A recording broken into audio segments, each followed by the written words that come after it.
Hello, and welcome to the mothership. We're playing more Great Ace Attorney Chronicles today. Dun dun dun. Dun dun dun. Dun dun dun. Dun dun dun.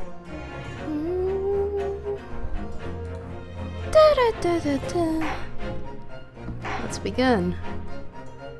Episode 2.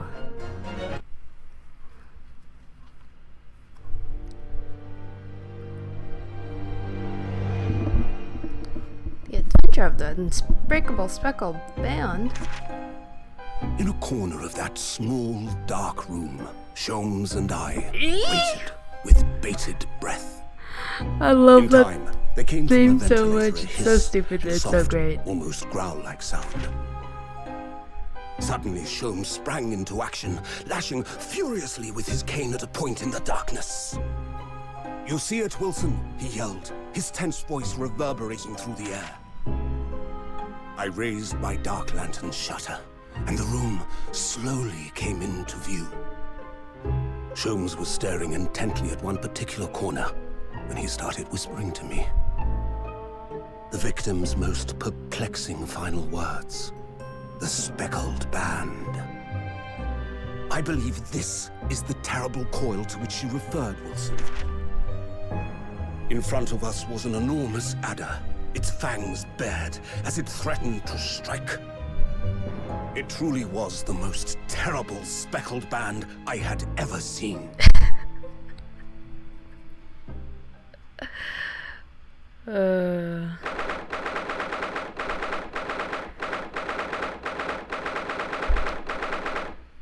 Yeah, I really like the name Herlock Sholmes. So then, let us unravel this mystery and discover what events led to this curious murder. Pray, do excuse me. The cabin door was bolted from the inside when the man was killed. No marks to suggest the bolt was tampered with in any way. So, this would appear to be a locked room mystery. In his final moments, the victim scrawled a message on the floor. Almost certainly with the ink from this upset bottle. A Russian word. So the victim was a Russian man then. And the letters are well formed, suggesting he was compos mentis at the time. This is a most extraordinary script. And evidently not penned by the same hand as this message. In fact, I deduce it was written by someone of a different nationality.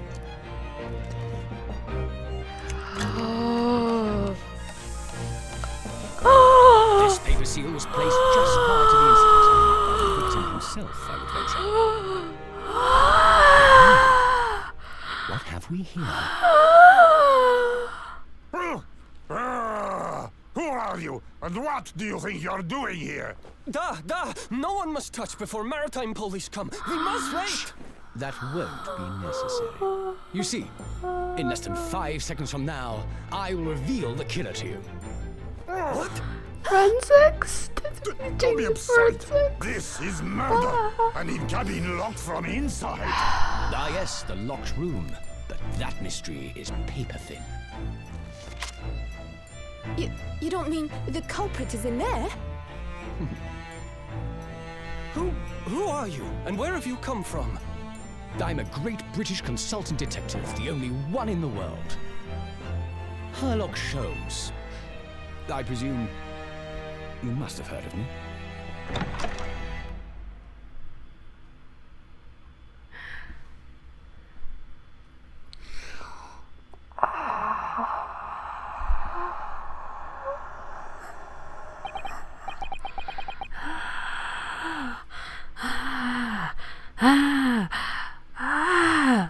Okay, so I knew that the localization of it was gonna be Sherlock Sholmes. I don't know if the original is Sherlock Sholmes or not. And like, it's really stupid, but I love it. And I get the whole copyright thing with the whole BS of Sherlock Holmes, whatever. And like, it's kind of stupid that they can't use the name, but like, it means that they have this beautiful, stupid name. Also, oh my god, he was using forensics or some kind of black science in his gun. Why is he wielding a gun with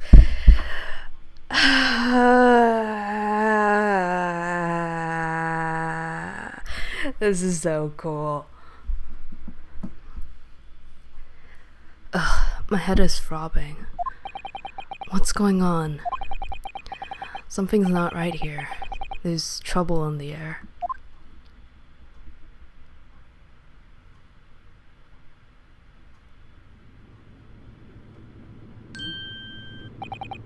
Wait, I can't move.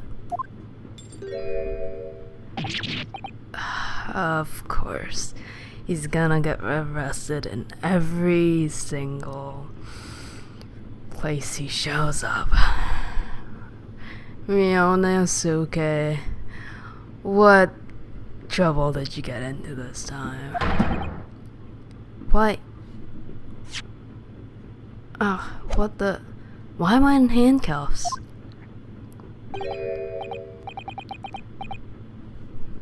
So you wake up now,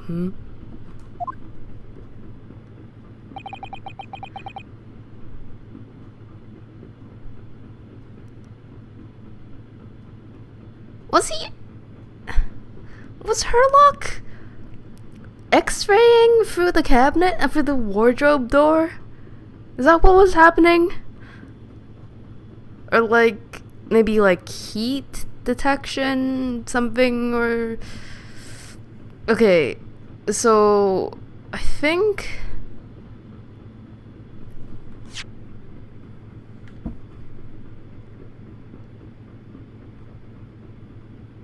Okay, that was the end of last episode. So the cutscenes history isn't there. But I think he said the script was written in Russian. The writing on the floor and with the ink. I can't say that I have a voice for that, but I can do a terrible attempt at this. We had to drag you out of the wardrobe. I do not believe how you could not wake up. You are a true cold-blooded man. That's what else I can do. Okay, you found me then. Da, we found you, and now you pay, criminal. How long are you hiding in that tiny wardrobe? Sorry. Now you have been found. It is time to admit your crimes. Unless you want to find out how cold the ocean is, No, I'll tell you everything. Okay, this is Herlock. I think it's Herlock. I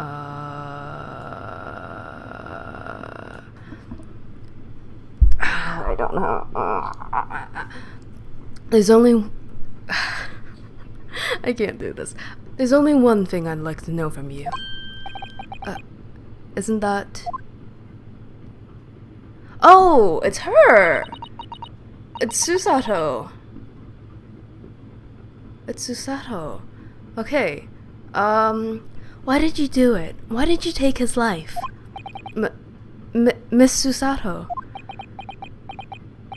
Wait, what did you just say? Take his life?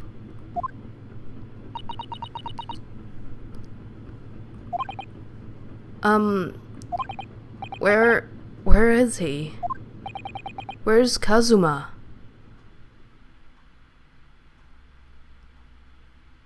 No. No. No. No. No. No. No. No. No. No. No. No. No. No. No. No. No. No. But okay. He could have been the one who died, because the one who died was writing in Russian? Unless he did die and someone faked his writing, which means someone wrote Russian for a Japanese guy. So, did he die? Did he die? Did he?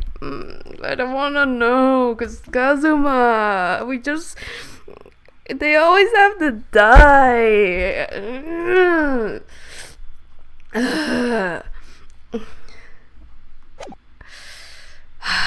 Did he die? That's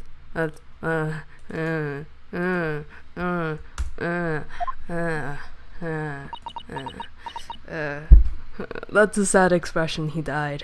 He died. He absolutely died. Ha! You pretend you do not know? You are a wolf in sheep's pelt. No! No! No! No! But he's best boy!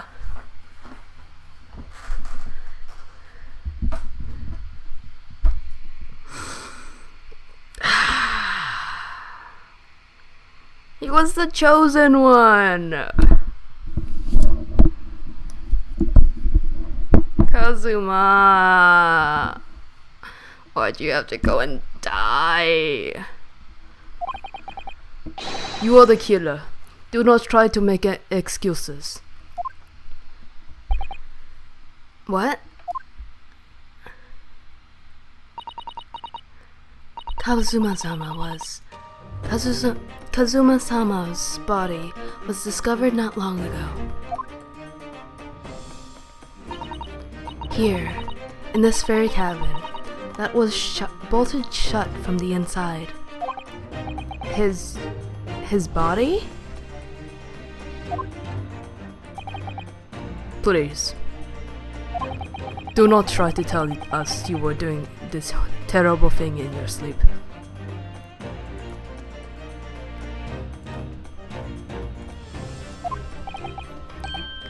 Kazuma's dead? But he can't be. And these handcuffs. Surely you don't think I have to know.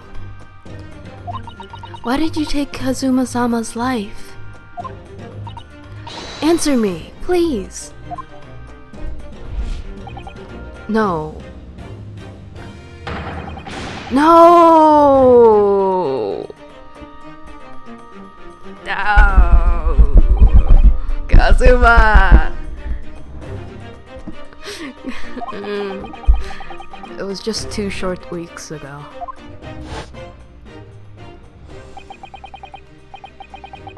Are you sure about this? Won't we get in trouble? Ha ha ha ha ha. Don't you find it fun being a stowaway? Besides, how else could you come to England with me to study? Ah,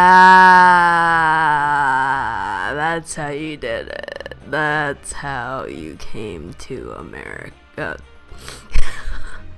That's how you came to Britain. That's how you did it. Okay, okay.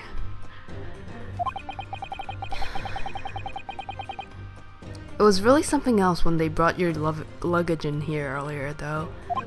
The way that Russian crewman just tossed your traveling case onto the floor. I thought I was going to die. Yes, I still can't quite believe that.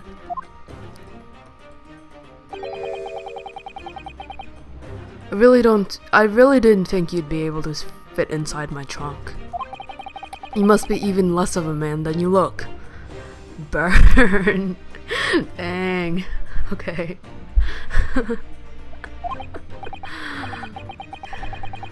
As cold. Hey, honestly though, I thought I'd broken every bone in my body. Well, it's about 50 days until we dock in Great Britain. But if you confine yourself to my cabin here, I don't expect anyone will discover you. I hope not. I get the feeling those Russians wouldn't be very forgiving of a stowaway. They're a sturdy bunch, that's for sure. What I want to know is, why do we need to keep it a secret from the young lady? From our faithful judicial assistant Mikotoba, you mean? From your close friend, more to the point. Surely we could confide in her, couldn't we? I don't believe she'd give me away. No, but if she knew what we'd done, that would make her guilty by association. It's best that only you and I know about this. I suppose so. Anyway, it's about time that the steward is supposed to come and clean the cabin. I know that it's cramped, but you'd better get in there, I think. It won't be for long. And anyway, compared to hiding inside my traveling case, it'll be a breeze.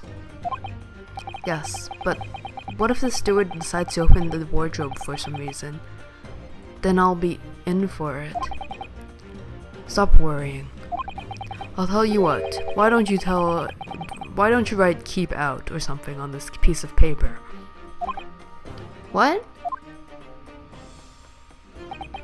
Then I can stick it over the wardrobe doors once you're inside. I don't know.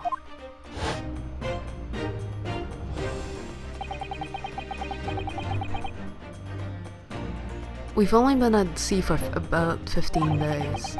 How can this have happened? We were supposed to be going on this adventure to England together.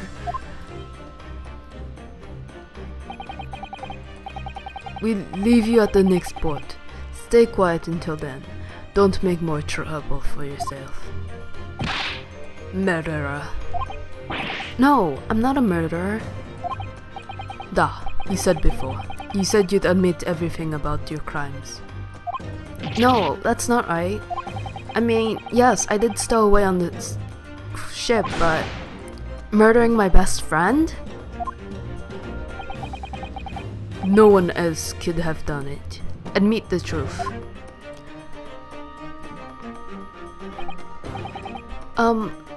Susato-san. Please, tell me what happened. I need to know. Very well. But there is something I would like to ask of you too. Those eyes. She looks like she's ready to destroy me. This nightmare is getting worse by the minute.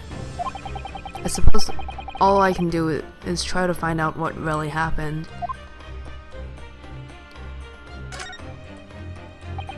he really has been killed, hasn't he? This isn't just a bad dream. And these handcuffs, they think I did it. They think I'm Kazuma's killer. When they found him, the cabin was locked from the inside. What do you mean? There's no access to the cabin via a porthole window, and the bolt on the door can't be operated from the outside. In other words, after the crime, the culprit couldn't have escaped these four walls. I mean, in all the locked crime rooms, killings I've seen, there's always a way. What? Or to put it another way, the culprit can only have been somebody inside this cabin. Or do you have some other explanation? This is impossible. How did he die then? What happened exactly? Are you still going to deny the charge, even despite the circumstances? Please, Susato-san, you have to tell me.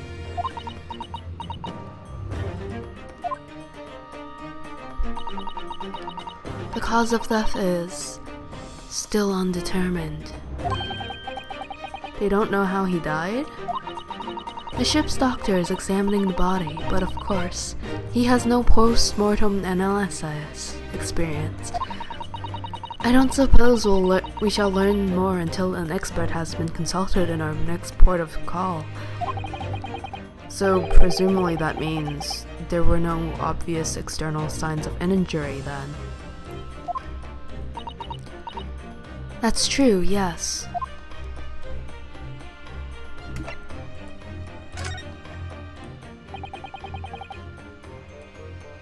What, did he get poisoned? Another poisoning? Or what? How did you die?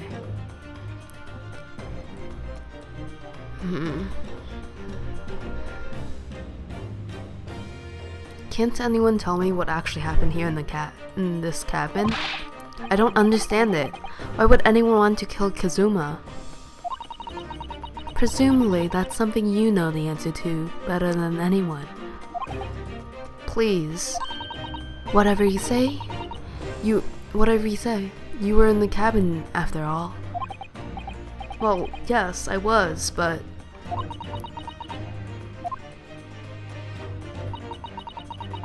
He would always wake before dawn and do his training first thing in the morning.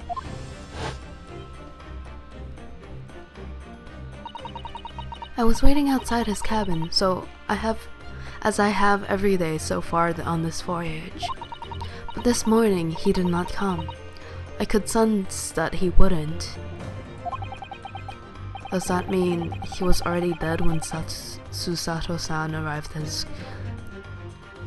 He was already dead when Susato-san arrived at his cabin door, I wonder. I knocked, but there was no reply. Then I started to become worried, so I went to find a member of the crew.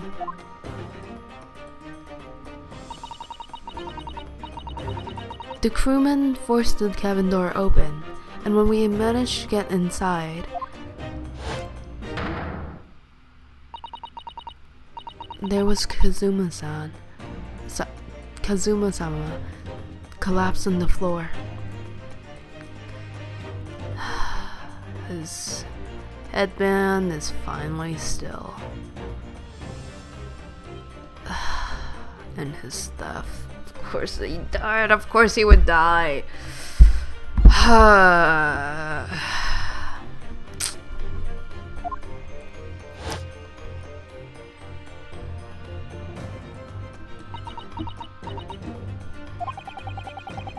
And the white tape tape there now shows exactly where he was found, I suppose. I had no idea. I had no idea anything had happened. I must have been asleep in the wardrobe somehow. I wish that wasn't the case, but that's very hard to believe. This is all very hard to believe for me too. Trust me. Now that I've told you everything I know. So it's my turn to ask you a question. Yes, alright. Ugh, my head feels so heavy. It's still throbbing like anything.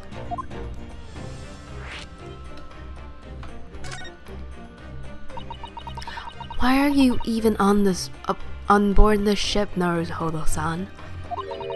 You said something before about being a stowaway, didn't you? Oh, yes. I'm afraid that's true.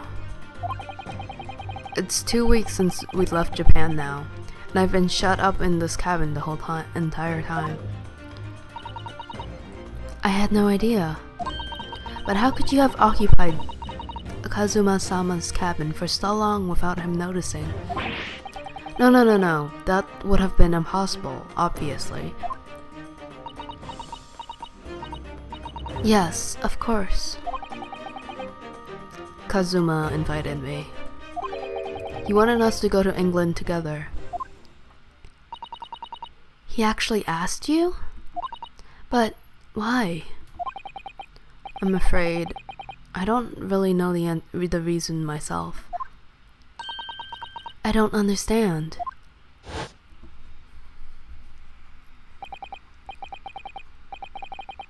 Kazuma, why do you want this? What's the real reason? Why go to such extreme lengths to smuggle me to England with you?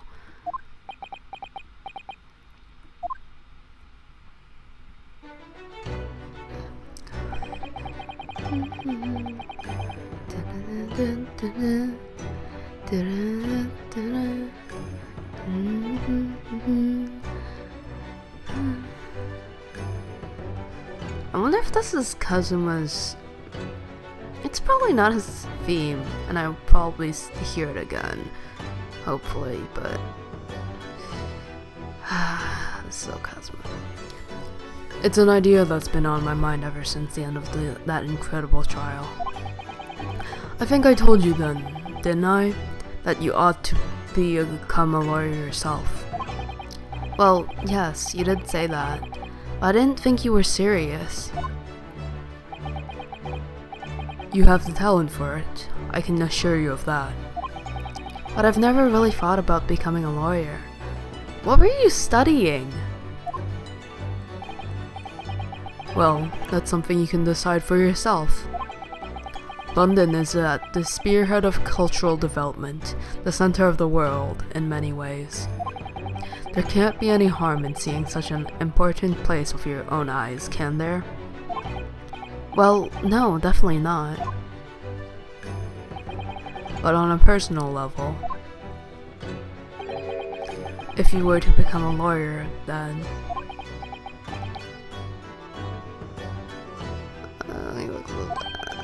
what? Nothing. Forget it.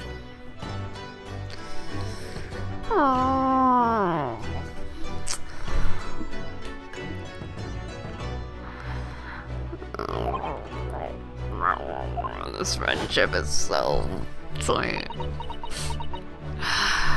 And he's dead.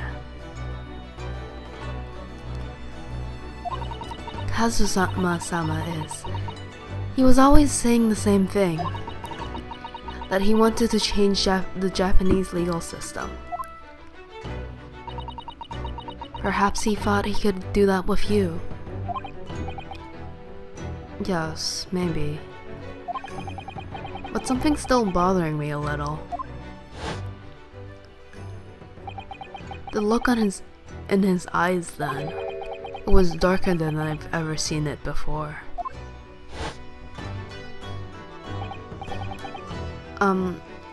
Susato-san. I'm sorry that we kept it secret from you. My stowing away on this ship, I mean. If I know Kazuma-sama, I expect he was trying to protect me, to avoid me becoming guilty by association.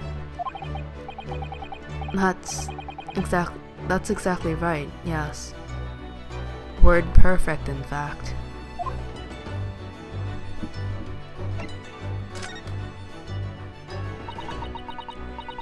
If you're not the culprit, then tell me. What happened last night here in this cabin? Well, the thing is, I don't really remember. Kazuma's brought me something to eat, just like he always did. And then I got myself into that wardrobe over there, just like I always did. After that, I fell asleep? Well, yes. So deeply that you didn't even stir when Kazuma-sama was killed? Well, yes. I know that sounds unbelievable. Really, I do, but it's the truth. If only I'd woken up, then perhaps I wouldn't be in this predicament. And for some reason, my head's still throbbing like anything. Really? You were drugged! Surprise! Is something wrong? Oh, no, it's... Please, forget it. Susato-san, you have to believe me. I didn't do it. I really don't want to doubt you. But the trouble is, there's no one else who could possibly have done this.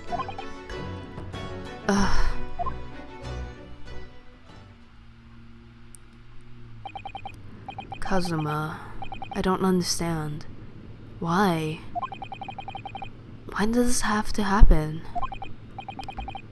I can't take this.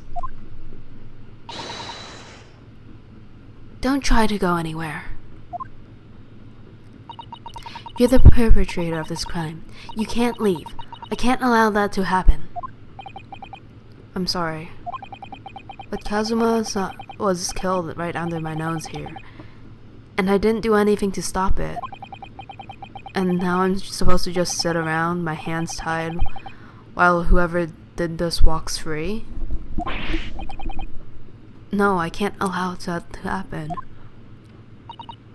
Well, what do you propose to do then? I'm going to investigate. I'm going to find out exactly what happened here. I'm going to work out who took Kazuma's life and how they did it.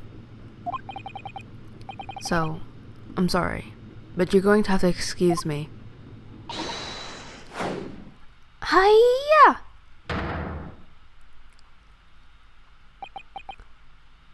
What the? That was a Susato takedown. Susato what? What martial art form is that? I'm going to need you to prove it. Sorry? Prove it? Yes, your innocence. I need evidence. But how am I supposed to do... Have you forgotten already? What you achieved just a few weeks ago. You successfully defended yourself in a court of law. Ah, I see. The Golden Deer martial art form. Of being upside down. Of being upside down. Okay. I see.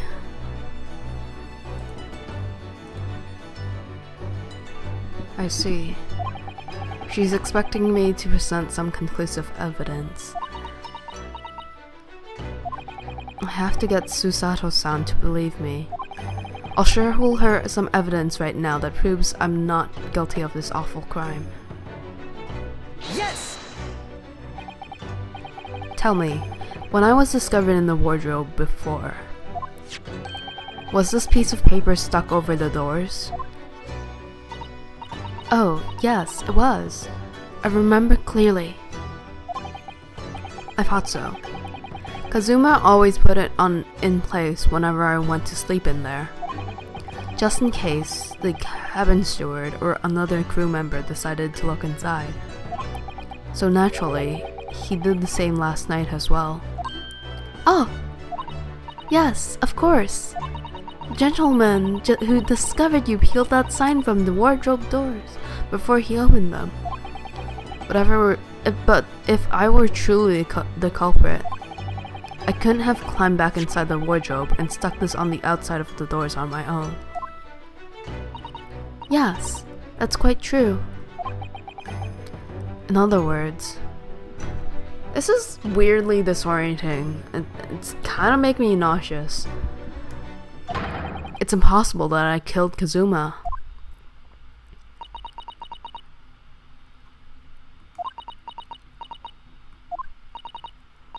Oh god. Oh, I wanna... Oh. Well, even if you were sprawled hopelessly on the floor, I can see why Kazuma-sama thought so highly of you. Thank you, Susato-san. Now, do you think perhaps you could help me up?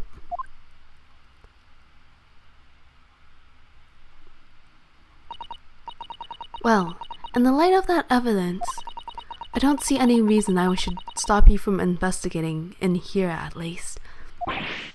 Thank you. So you finally believe me? I'm sorry, no. What? I'm not sure yet. I can't rule out the possibility that you used some sort of conjuring trick to put the sign back in position. What does she think I am? A magician? And that same conjuring trick to lock the door as well. For now, I suggest you investigate as thoroughly as you can possible in here. I'll do the same. Alright, let's get to work, Susato-san. Please don't misunderstand me. I still have my doubts. Oh. I shall be watching you, to make sure you do nothing that might disturb the crime scene. I wouldn't want you using your conjuring tricks to destroy evidence, for example. Right. Well, anyway, I should make a start on investigating in here. Examine everything I can. Kazuma, I swear, I will avenge your death.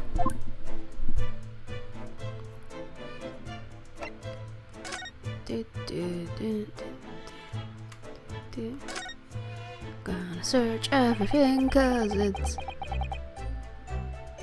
all new to me.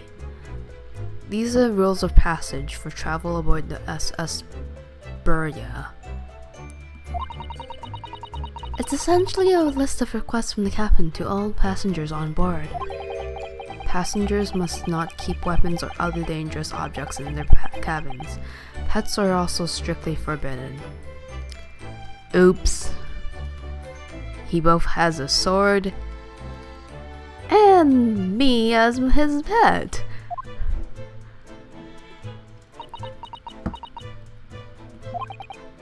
What? Why are you staring at me? Oh, sorry. I was just thinking. Are you more of a dangerous object or a pet? Indeed. I can't decide. Well, one thing's for sure. Either way, I wasn't supposed to be in here. Oh dear, that won't do. Oh, what's the matter, Susato-san? Whenever I'm examining things, I always find myself so focused, I forget to look around properly. Ah, yes, that's not good.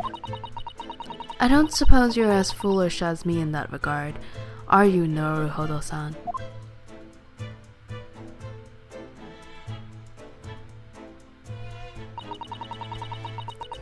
I'm sure you're careful to look around using these buttons, aren't you? Now, let's investigate all corners of this cabin. Yes, let's do that. I suppose my field of vision has been rather small until now. Tutorials.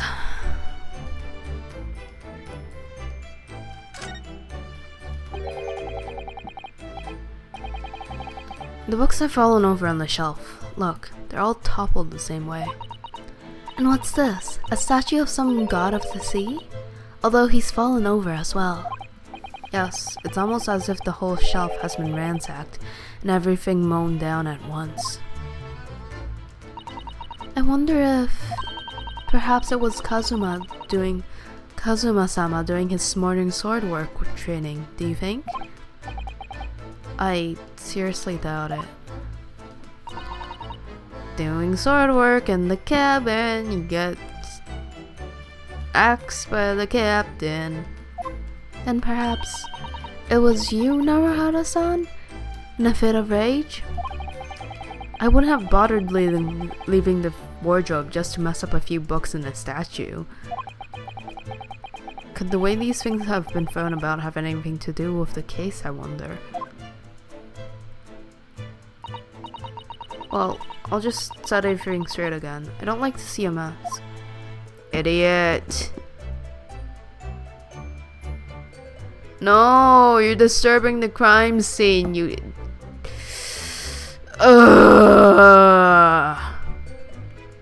Stop disturbing the crime scene, you dang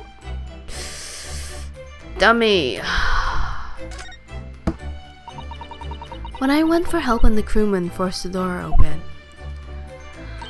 this bolt had been firmly closed. It's quite a small bolt, but not particularly sturdy. It just slides across to secure the door shut. But still, with the board bolted, there would be no way to get in or out of the cabin, that's for sure. It's no wonder everyone suspects me. Her eyes. When she glares at me like that, I feel tense all up and down my spine. I remember reading once in a detective novel. The culprit used a needle and thread to draw a bolt across the room, from outside the room in a situation like this.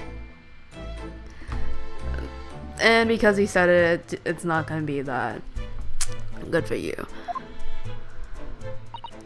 Yes, that's a clever trick, isn't it?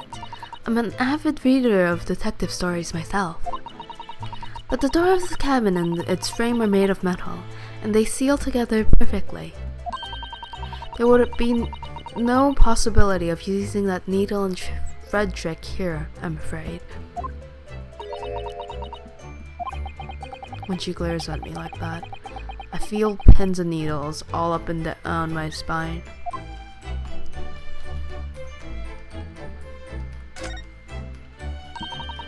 That's Kazuma-sama's precious sword. He never went anywhere without it. Yes, he was always saying that a Japanese man's katana was his all. I believe he had to work very hard to convince the government to allow him to bring it on this trip. I suppose that shows how important it was to him. Now he's gone. But I'm not ready to let his spirit go just yet.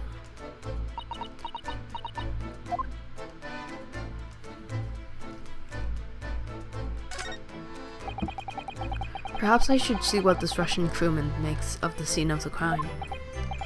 Excuse me. What?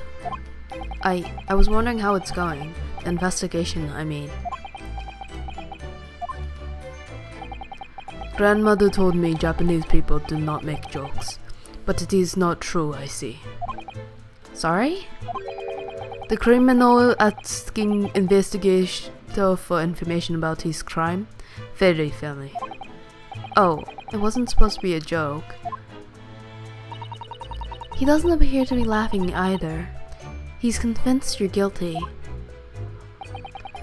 He might have useful information though. I have to keep trying. So, last night, did you notice anything out of the ordinary at all?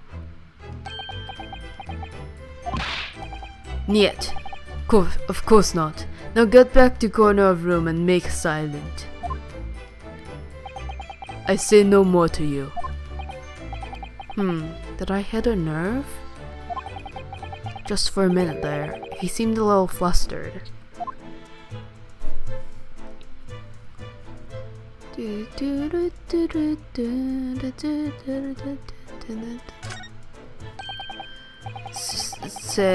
Seigi, the Japanese word for justice. The brushstrokes are straight and true, just like Kazuma.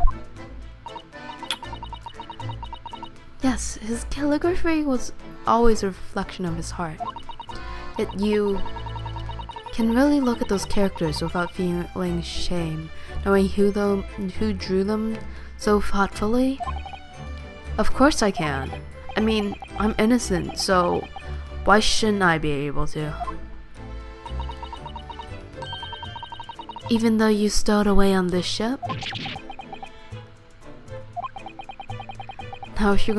Now you're going to bring that up, are you?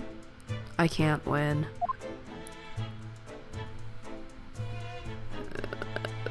This is so awesome. There's nothing on this table at all. Plate and cutlery are all over the floor for some reason.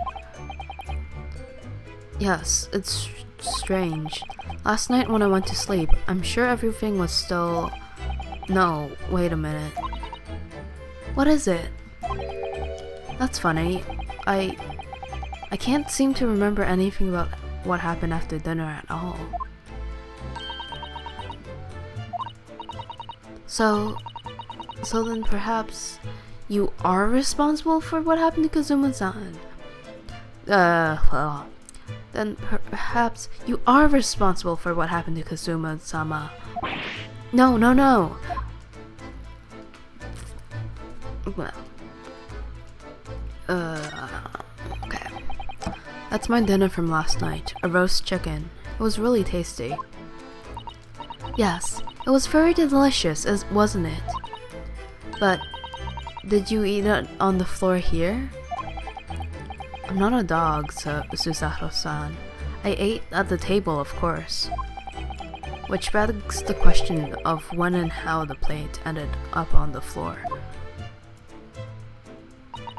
But Kazuma-sama didn't like chicken at all, did he? No, that's right. So he didn't touch it. Which meant all the more for me. Oh no, does that mean... Poor Kazuma-sama spent his last night on this earth with an empty belly? It's just too horrible. Ugh. Now I suddenly have a guilty conscience and an achy stomach. I mean, I assumed that it wasn't just chicken that they had. It was like probably, hopefully, more than just chicken.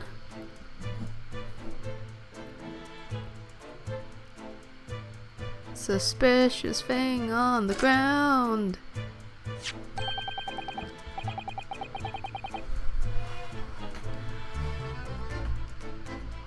What do you think this is? Looks like a broken piece of glassware. Whatever the thing was, it appears to have broken clean in two.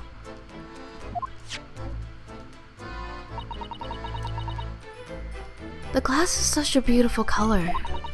It looks like a cute little Netsuke fastener from a kimono outfit. I'm not sure that sounds like Kazuma. He wouldn't have secretly carried a cute little trinket like this around with him, would he? And the mark beside it. I wonder, what is it, I wonder? It has a sort of brick-like hue. Yes, you're right. It's the color of brick, isn't it? Even though I don't see anything of the same color anywhere else in the cabin.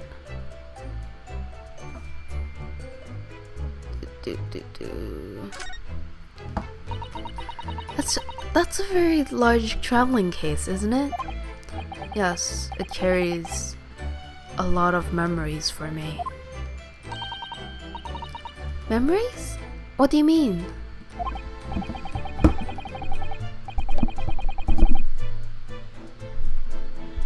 Well, it's actually how we stowed away on this vessel. I was brought on board inside that case.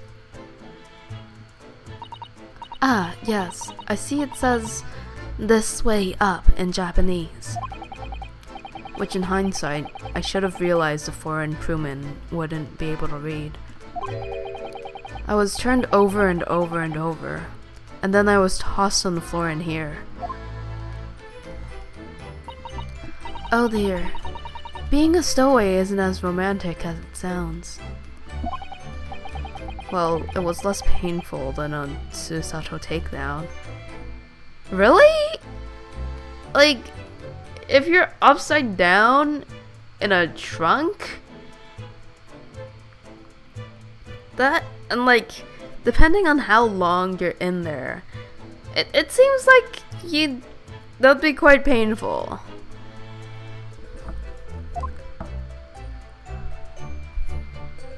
Okay, desk. This is where the Kazuma-sama would have sat whenever he was writing. London Diary. Poor Kazuma. He didn't even make it to his destination. It looks as though the last entry is incomplete. Which means... what? He was in the middle of writing it when the incident happened. Excuse me. Let's see what it says. It could be a valuable clue. Hiya! That's out of the question. What? Kazuma-sama may have departed this world, but you must not read his private thoughts. But what if there's something important? Something relevant to the case? Alright, I won't read it.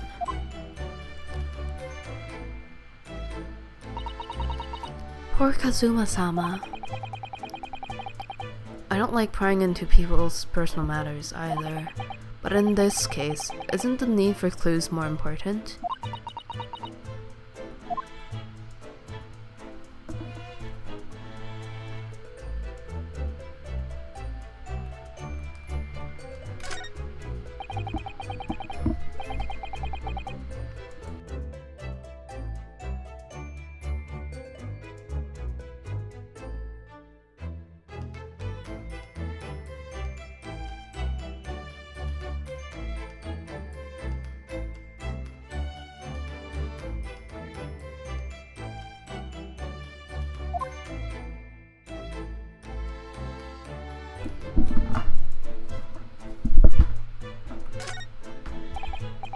Did Kazuma write that before he died?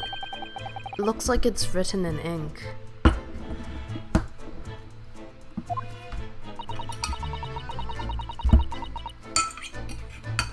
He must have knocked the ink pot from the desk when he collapsed on the floor. Then I suppose he wrote this message by dipping his finger in the spillage. Poor Kazuma-sama. No doubt he was in terrible pain. It's almost unbearable to imagine it. I suppose he was trying to leave some kind of clue in his final moments, wasn't he? I'm sorry, partner, but I can't read your writing. I don't think that's Japanese, Naruhodo-san. What? Then what language is it? It pains me to admit it, but I don't know. It's not a foreign script I'm familiar with. What does it mean, I wonder?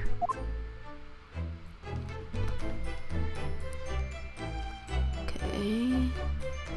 anything else on this side?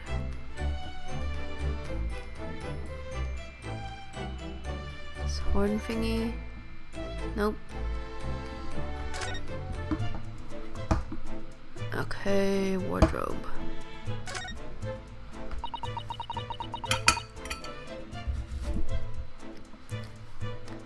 It's some 2 weeks since we set sail from Japan. Have you really been living in that wardrobe the entire time, Naruhodo-san? I think living isn't quite the right description. Oh, no, I suppose not. Although, it must have been rather exciting, making this voyage in your own secret hideout. The real trouble was, I never knew when a member of the crew might come in. So yes, I did basically have to live in the wardrobe, and last night was no exception. But because of that, you had no idea what was happening out here in the cabin. No, sadly not.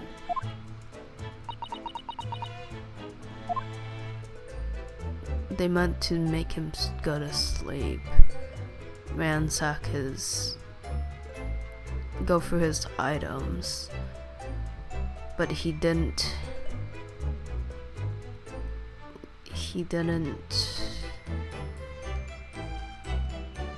any of the chicken, and therefore he didn't go to sleep. They didn't actually mean to kill him, but they did, and now we have to avenge his death. Looks like Russian with a Russian sailor. Yes, you missed the cutscene, but Herlock Sholmes did say it was Russian.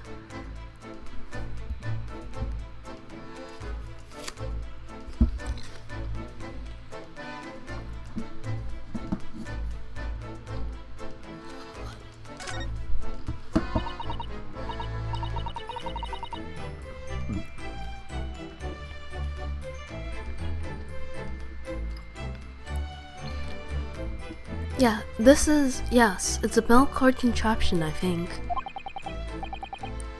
What do you mean, contraption?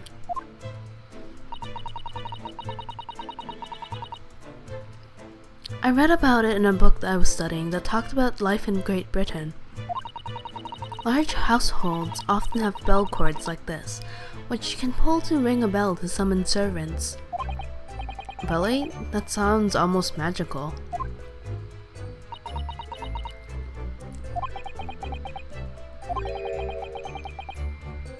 Shall we give it a little try? Yes! In the interest of cultural research, obviously.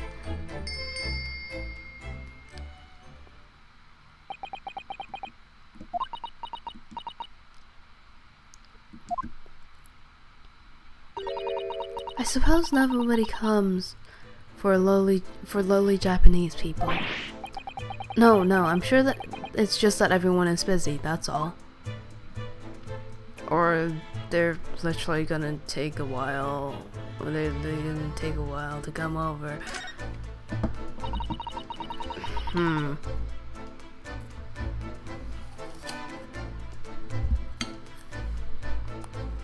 I think that's some kind of opening for a ventilator. A hole through which fresh air can circulate into the cabin. Isn't that a little odd? What do you mean? Well, this ventilator, if that's what it is, looks like it must connect to the next door cabin. Yes, it would appear to. You're right. But if its purpose is to allow fresh air into the room, surely it should be connected to the outside. That's true. Perhaps it's so that rain and spray don't find their way in when the seas are rough. Or something like that? I suppose. Maybe that's it.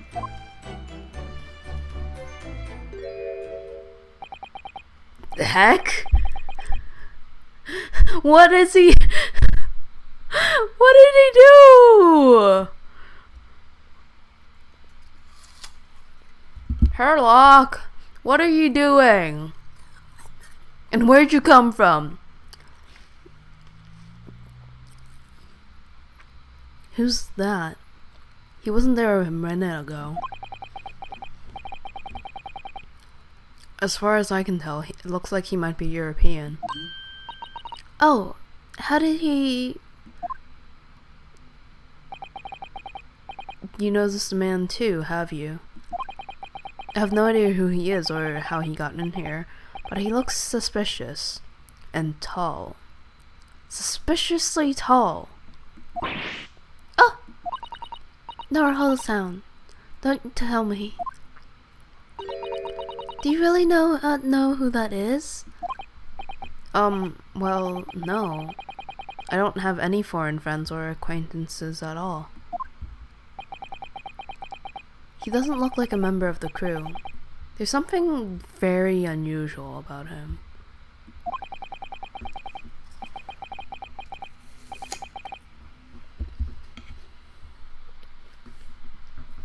And is he investigating Kazuma's desk? Or is he just playing on it? I can't tell. Well, in that case, we simply must talk with him. Am I just imagining it? Or does Susato-san look almost uncontrollably excited?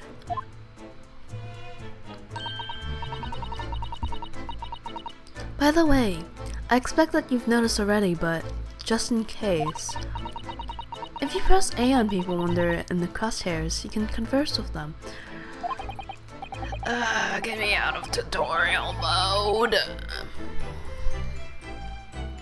Alright then. I'll get that suspiciously tall gentleman in my sights and see what he has to say for himself.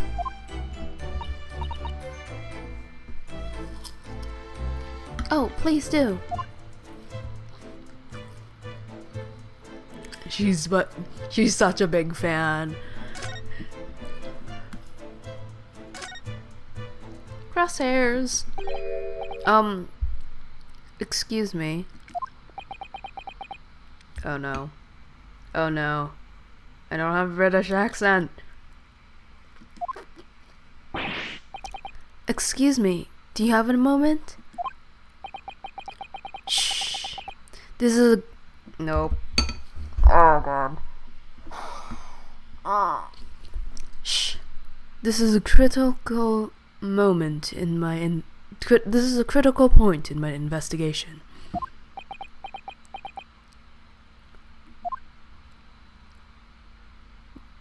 Butt up to this guy. Maybe I should leave him alone. He seems a little unfriendly. Yes, perhaps that would be for the best. Yikes. Greetings. Ah!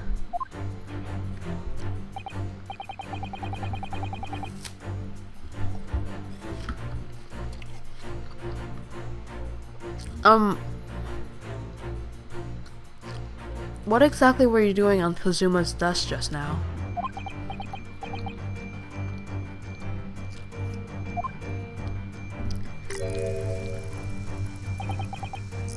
Ah, I see. Fascinating. Sorry? What do you see? It feels like he's looking right through me. Oh, yes. Everything is clear now. The train of reasoning has run its course. My deductions have crystallized. You have been in Afghanistan, I perceive. Just recently returned, if I'm not mistaken.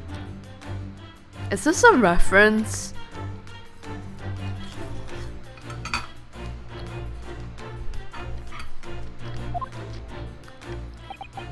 Sorry?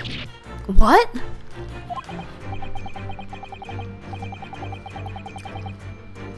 And now, whilst venturing toward foreign climes, you find yourself in a most troubling predicament. Oh, well, that's true at least. But how? How the deuce did I know that, perhaps? It was really a most elementary deduction, hardly worth explaining. Have you perhaps managed to deduce anything else? But of course, a great many of things. There's no mystery, my dear madam. For example, you have fled your native land of Russia, being, as you are a merciless revolutionary. This guy does not deserve the name. What is this BS?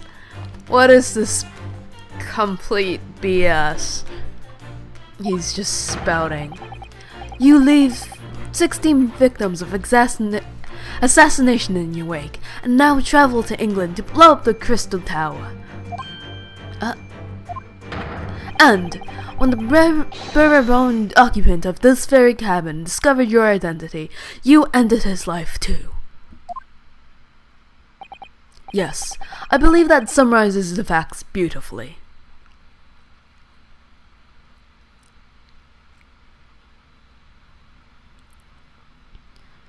Wait. He might be deducing it right. He just thinks you are the killer. I guess that would be that might be right. I guess we're going after a Russian man now. No need to hide the truth now. Nothing deceives these eyes.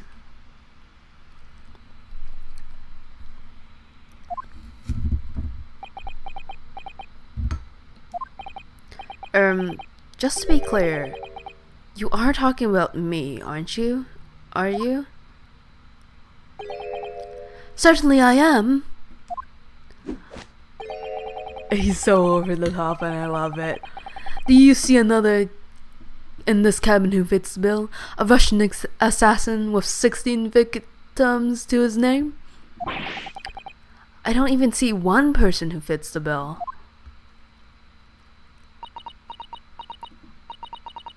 So it is true. It was you who did this to Kazuma-san. What? And you're plotting a revolution too. It's shameful behavior, Naruhodo-san. Absolutely wicked. No, listen, there's no way Hiya! Now explain yourself. Tell me everything. This is ridiculous.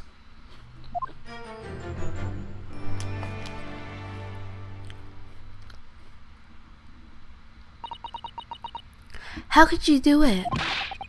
For pity's sake, For pity's sake, open your eyes. I'm not a Russian revolutionary, obviously. Oh, forgive me. And as for you, what kind of deduction was that? You were just saying the first thing that came to your head. Ah, but was I not right? Whilst venturing towards foreign climes, you do find yourself in a most troubling predicament, do you not? Well, yes, maybe. Ha! There you have it, you see? What do you make of that, Well, to be honest, this ship is en route to England, and I'm in handcuffs at the scene of the murder. So, I'm not really sure you could call it deduction. It's more plain observation. Indeed, and observation, my boy, is the basis of all deduction. My method is founded upon the observation of treasures. You see, I announce my findings with brassy certitude, and more often than not, I'm right. Huh. I don't think you've introduced yourself. Ah, my apologies. How remiss of me. I am none other than the greatest detective of the century, known to men and women the world over. The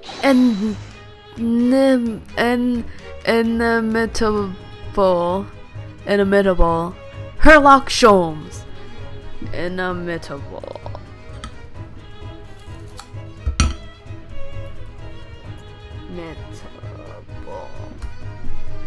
Inimitable, so good or unusual as to be impossible to copy. Unique. Interesting.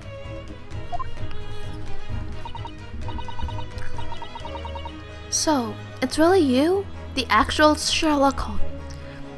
I'm gonna mess it up so many times.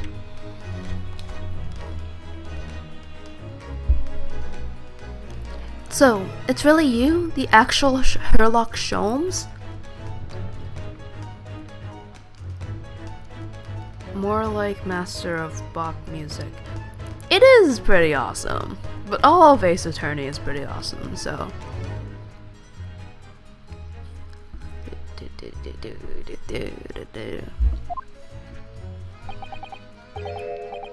The very same. The imitable actual Sherlock Holmes. Do you know this man? Susato-san? The most famous detective in the world? Naruhodo-san? Of course I do. There's nobody who hasn't heard of him. What planet have I been living on, then? We must ask him for what he's deduced. He will have worked out the entire case already, I'm sure. Really? Why do I feel uneasy about this? Yep. The only reason we are in this game is because he can't do his job.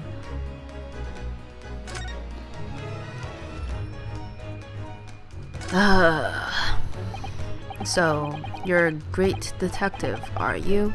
Sorry, what was your name again?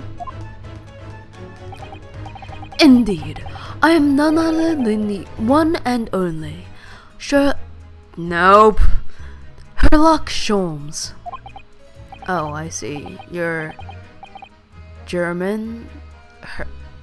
Sherlock, was it?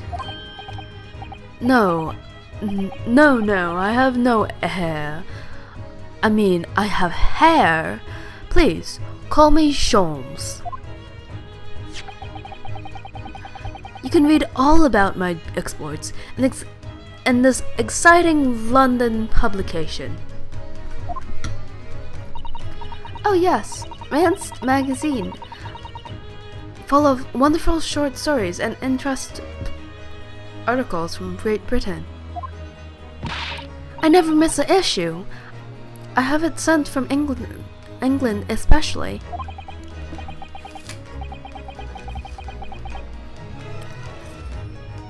Oh yes, here it is. The Adventures of Sherlock Holmes.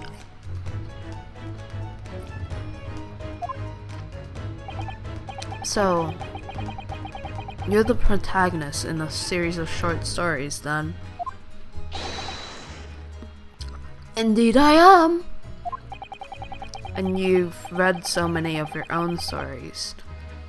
You've started to think you really are a detective. Make no mistake, I'm not the poor deluded fellow you take me for. Your inference is backward. Backward? My trusty biographer records my greatest detecting achievements and chronicles them in the magazine. You have a biographer, do you? Doesn't everyone? Mine goes by the name of Dr. Wilson, presently keeping shop in London. Dr. Wilson? I must say, thanks to that publication, I've been fantastically busy of late. Why, this very moment I'm returning from Asia, having solved the mystery of a cursed royal crown. Really? I can't work out whether I should take this man seriously or not. Deduction, you see, is to me a science, logical reasoning in its purest form.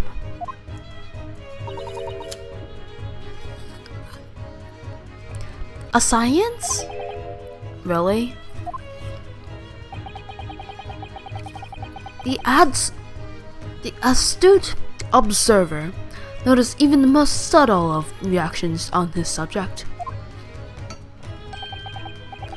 A furtive glance, a twitch of a muscle, a slight inclination of posture. Fingernails, arm sleeves, furrows in the skin, all these things are data. Right.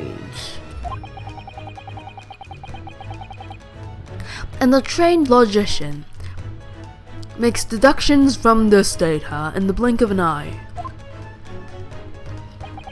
The ultimate conclusion is, without fail, the truth.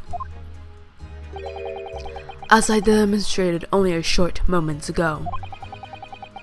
How can he look me in the eye and claim that? So you see, I have a turn for both observation and for deduction, and fame. That is what makes me the one and only Sherlock Holmes.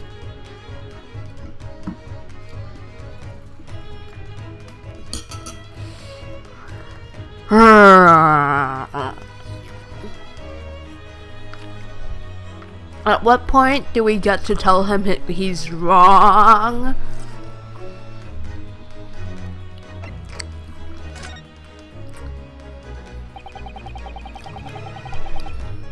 Have you managed to deduce anything about this particular case yet?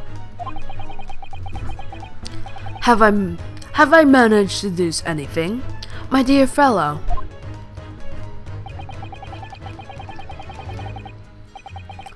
Who do you suppose discovered the culprit in his most cunning hiding place? That's right. It was none other than the great detective before you now, Mr. Sherlock Holmes. Ah, I see. In other words, I'm in this now because of him and his terrible detective work. When I became anxious about Kazuma-sama this morning, I summoned all the crew members to force the cabin door open.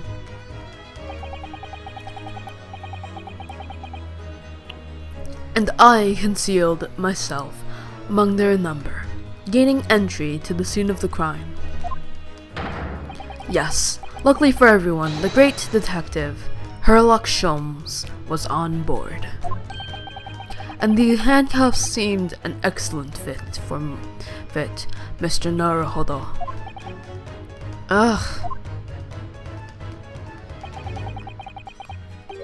The very moment I laid eyes on the scene, two facts were immediately apparent to me. Oh, really? Two facts, you say?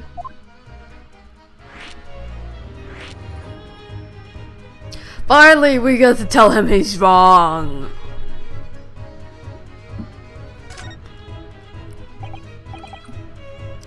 Mr. Holmes, please tell us. What two facts were apparent when you came into the cabin this morning? Ah, yes. But first, let us be precise. The two facts in question were immediately apparent to me. Yes, I understand, but where were they? Allow me to elucidate. The two facts that I deduced from a mere momentary glance at the scene of the crime were as follows. Number 1. The cabin was locked from within, rendering escape of the culprit out of the question. Number 2. The victim was Russian and killed following a dispute with an acquaintance. Hold on, Mr. Sholmes. What made you think the victim was Russian? Observe the dying message left by the victim on the floor. That is the Russian word for wardrobe. Do you really think Kazuma-sama could have left a dying message in Russian? In their final moments, many find their native tongue filling their head. For this young man, Russian.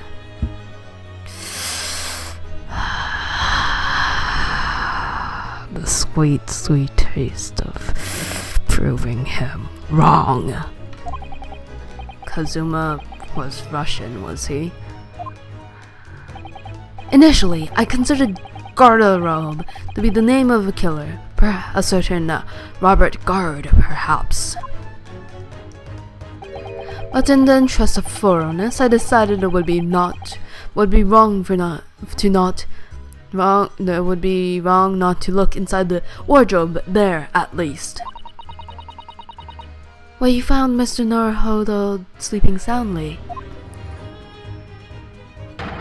Quite so. I found you, the renowned Russian revolutionary killer. Why is it that I'm Russian too? Observe you were wearing the same attire as the victim. In other words, you were acquainted. And if my memory serves, that outfit is the traditional dress of the Russian people. Are school Russian uniforms the traditional dress of the Russian people? I had no idea. And I had no idea a detective could get something so wrong. I took a photograph of the victim and the message, and that I might analyze it for possible hidden details.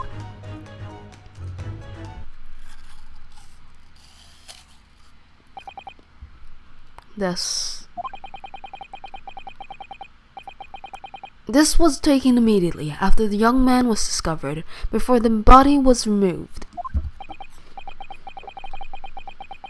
Yes, Kazuma had already been taken away when I woke up.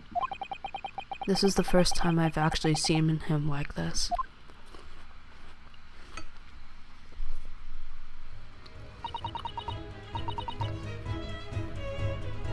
Are you alright, Mr. Naruhodo?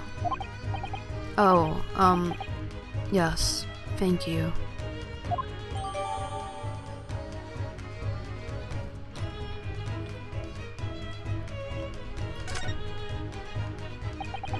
Can I ask you something, Mr. Sholmes? What, pray? You mentioned Russia before as well, didn't you? You know, when you said I was a fearsome revolutionary fleeing from Russia and all of that. Ah yes, the train of reasoning that led me to the truth. Would you mind explaining that train of reasoning to me, do you think? Certainly, if that interests you. How many times? I'm not Russian, I don't speak Russian.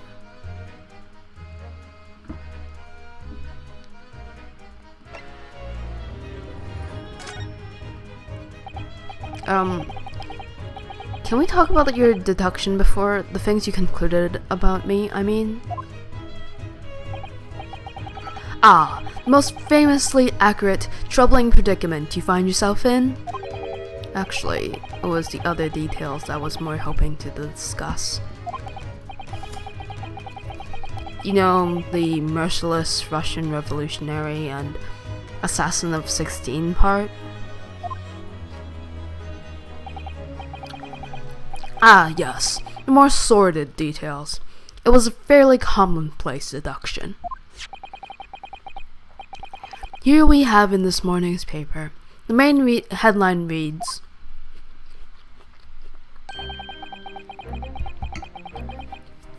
Revolutionary Phelan Bolshevik flees Russia via Shanghai. This vessel made a port call at Shanghai yesterday, and last night a young Russian was murdered. Since when was Kazuma Russian? It sounds like Mr. Sholmes had concluded he was Russian because of what Kazuma-sama wrote on the floor. It was a simple act of reasoning to realize that the culprit of this crime was the same merciless revolutionary.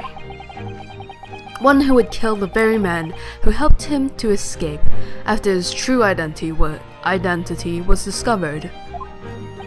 Yes, you, Phelan Bolshevik. No. How could it be me? I don't look anything like this man. Just look at his face. Well, you are a fearsome revolutionary after all. Therefore, you have no doubt learned to revolutionize your appearance as well.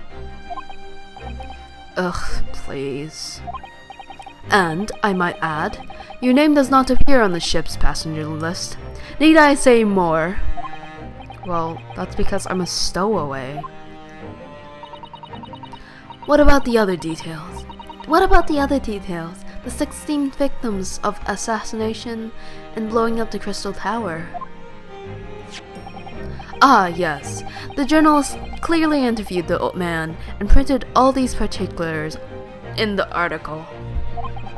Yes, it's totally not fake news. The deeds of the man has perpetrated thus far, and those he is plotting. Yes, everything about this revolutionary Bolshevik was included. There can be no mistake. Do revolutionaries usually agree to interviews with newspaper reporters, I wonder? And what about the part where you said I was just returning from Afghanistan? Also, quite clearly stated here in the article. So you read it in the article and you didn't deduce it. You're worse than I thought. Bolshevik is recently returned after a long period of subversive activities in a war-torn region of Afghanistan. Where even is this, anyway? This Afghanistan place. Here, take the paper for yourself as a little memento of this great deduction. You read it in a paper. You did not deduct anything. You didn't deduce anything. My bad.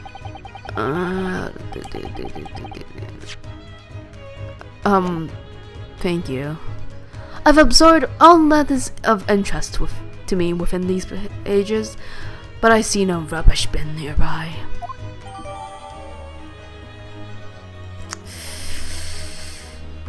So I'm your trash can, am I?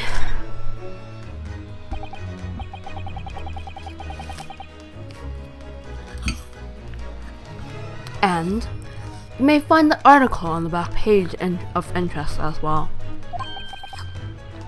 On the back? Cast your eye over it sometime if interest takes you, though you may need someone to interpret. It's all written in Russian. I couldn't hope to read it. See, it's all in Russian. You don't think I can read it, therefore I am not Russian. Piece it together, man.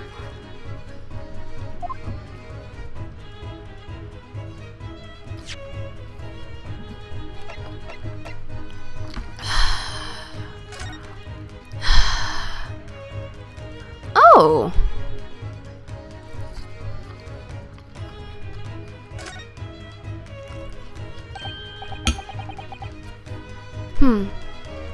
This is interesting. Have you found something relevant, Naruhodo-san? Well, no, I I mean, it looks like it might be interesting. I can't read a single word, I'm afraid. No, nor can I. But look at this picture. Perhaps it's about a beautiful young Russian princess. Do you think? She is very pretty, isn't she? I suppose you enjoy articles like this, do you? I don't know. I can't make any sense of it. Ah. I'm glad you noticed this article. Allow me to give you a short summary of its contents. Oh, thank you. He pops up everywhere, this Mr. Sholmes. It's about the disappearance of a young lady last night. Renowned prima ballerina of the Nova Fish Ballet disappears from Shanghai.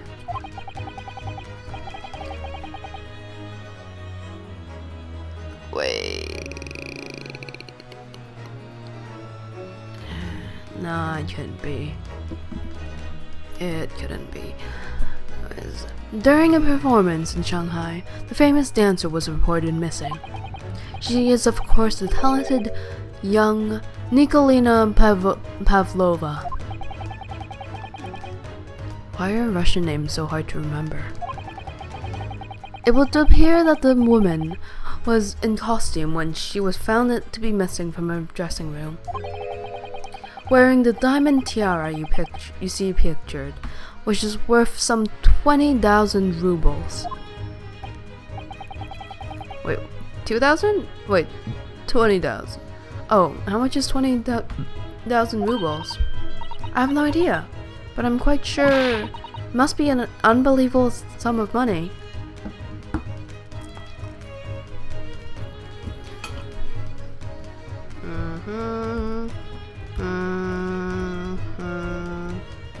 Ruble.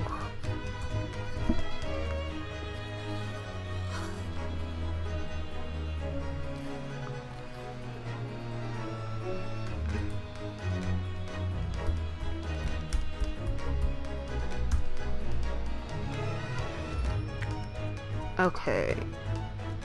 20,000 rubles is currently about 29,000 yen.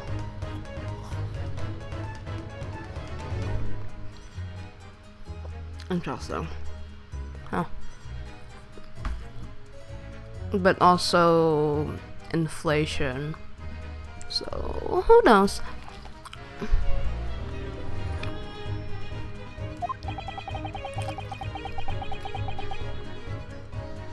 Susato-san's eyes are shining like diamonds themselves.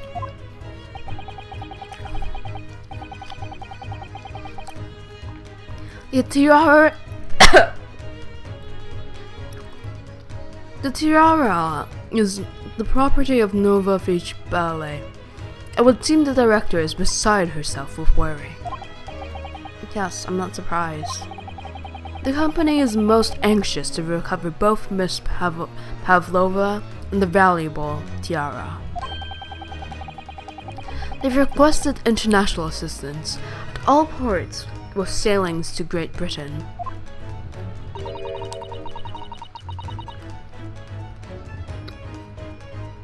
Could this be another case of a Russian fleeing his or her country? It does seem to be the Russian thing to do. I'm not even going to dignify that with a response, Mr. Naruhodo. So the inflation calculator says 20,000 rubles in 1993 would be 32 million rubles in 2021. And this game happens in the 1800s, right?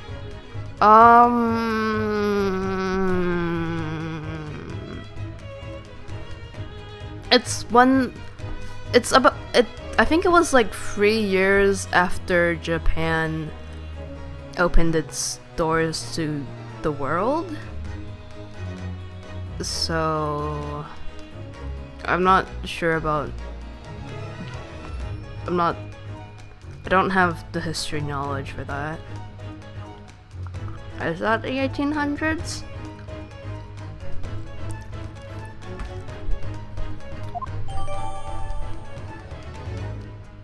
Article on the ballerina has been added to the court record. Interesting.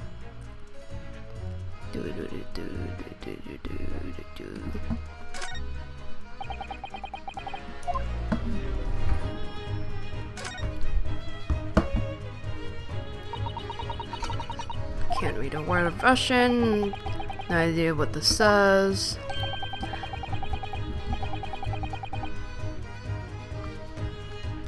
The pair of you floundering is a sorry sight. Allow me to offer some assistance. They opened in 1845. So yeah, around there. I think it was 3 years after that. Or it said it was 3 years after something. I don't remember if it was them opening, but it would have been around there. The article on the front page of the newspaper is concerned with a fearsome Russian revolutionary. It reads, "Revolutionary villain Bolshevik flees Russia via Shanghai." Yes, you told us that before. It reveals also that those who see the man's beard with their own eyes never live to tell the tale. So the cameraman is dead. Oh my goodness, he is fearsome. Well, presumably the newspaper photographer was alright, wasn't he? The solution is obvious, of course. He despises his beard to that degree. If he despises his beard to that degree, he only needs to shave it off. I'm not quite sure that's the problem, Mr. Sholmes. Any more pictures? Pictures. Nope.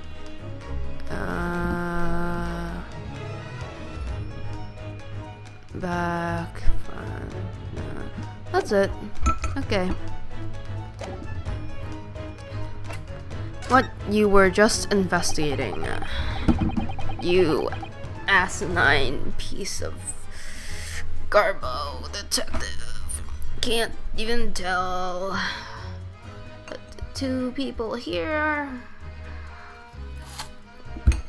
aren't Russian. Before we started talking, you were examining Kazuma's desk, weren't you? Kazuma. Yeah, yes. The victim. Did you notice anything useful? Anything at all?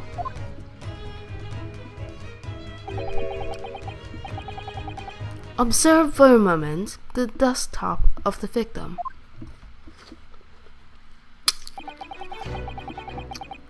We see that the victim was engaged in penning some text. London Diary. Kazuma was keeping notes of the trip. It is Kazuma's theme. I'm just gonna be so sad when it ends.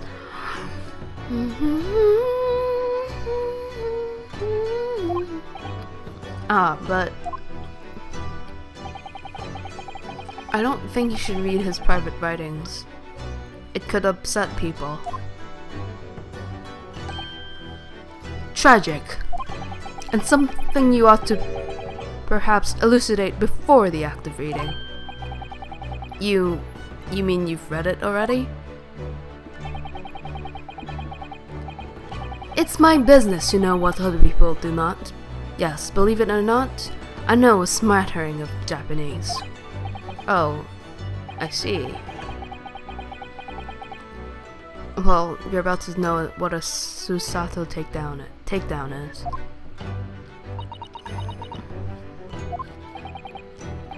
Susato-san? Aren't you going to throw the detective with one of your trademark takedowns? I'm sorry, Naruhado-san. What on earth do you mean? Life is so unfair.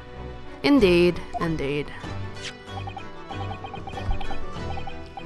Anyway, to return to the matter at hand, namely this diary belonging to the victim. It would appear the final sentence is incomplete, as if the author was cut short.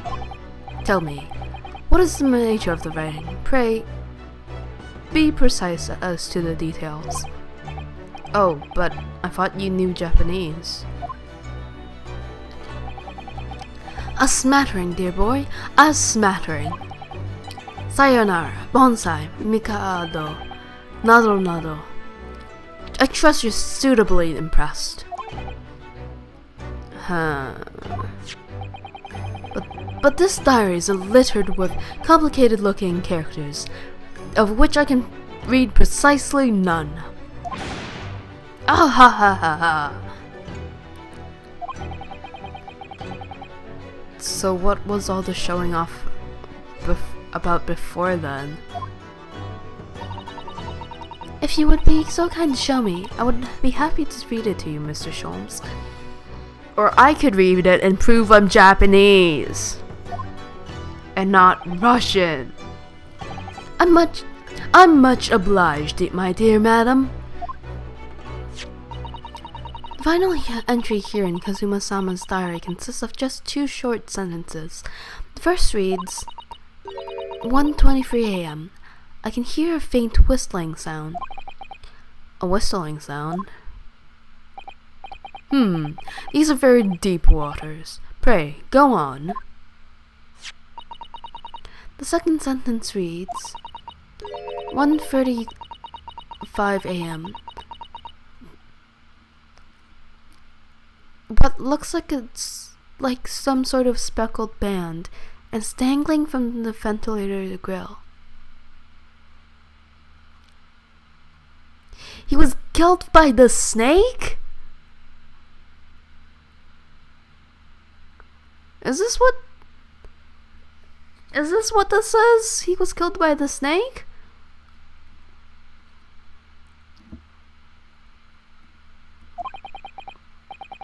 A speckled band? What on earth does that mean? I have no idea. I never heard that expression before. The ventilator grill, you say? The man was presumably referring to the lattice there on the wall, which connects to the adjoining cabin. Yes, the adjoining cabin. Kazuma's diary has been entered in the court record.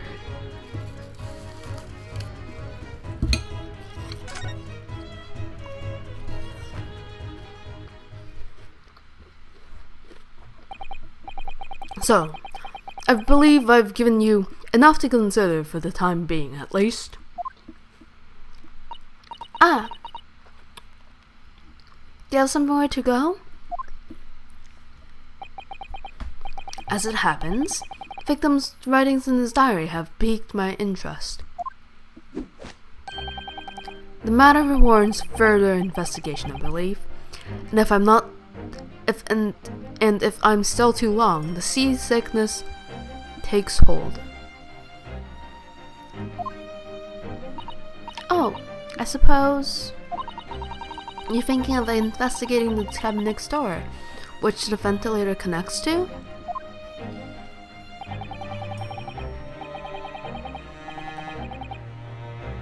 Okay, but it could...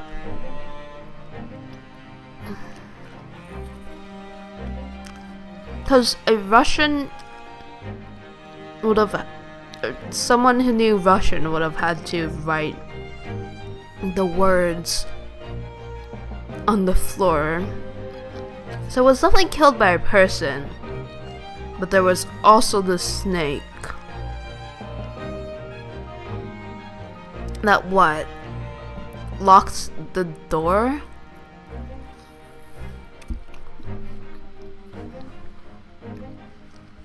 Great detectives are a curious breed. Our minds rebel at stagnation. We crave mental exaltation. So yes, intend to investigate. Hence the truth will become clear soon enough. Do you think perhaps that we could go with you? No. That would be somewhat complicated. What? But why? A simple glance at your wrist should reveal the answer. Oh, these... After all, you're the prime suspect in this matter. No? There's no point trying to turn that into question. You're the one who decided I was the culprit in the first place. Whatever do you mean? I have no recollection of naming you as the culprit and as the culprit at any point. You must be joking. You just said it only a moment ago. Dear me, you're clearly misguided. I would have no cause to say such a thing. Well, actually, Mr. Sholmes, I did hear you say that too. You're quite sure? Well, that's very strange. I wouldn't have said you had the face of a criminal, you know? Not really. So what? You were looking at my knees before? Some great detective you are. Well, anyway, that was then, and this is now. What do you mean? What I mean, sir, is this.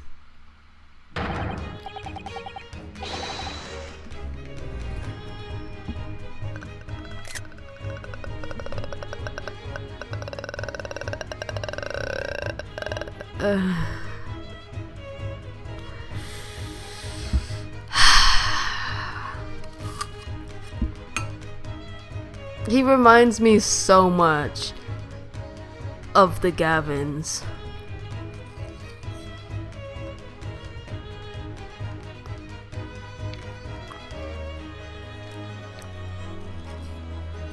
That smarmy smirk. Oh my gosh.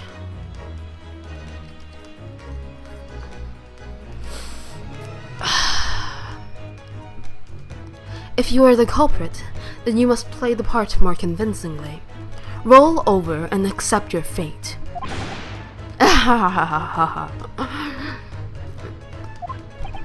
Now he's just being plain rude.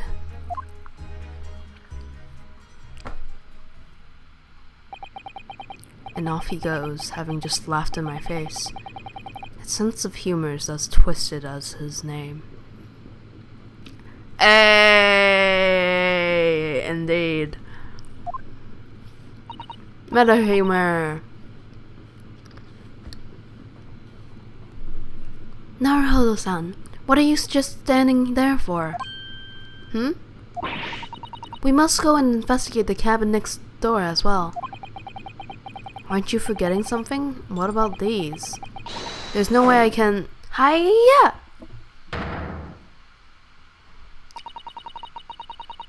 After Kazuma-sama spent his dying moments struggling to leave us a clue, you're willing to give up? I'm pretty sure he didn't leave us the clue. He didn't even write it in English. And language he would know. You're just going to roll over and accept your fate? As if you gave me any choice in the rolling over part.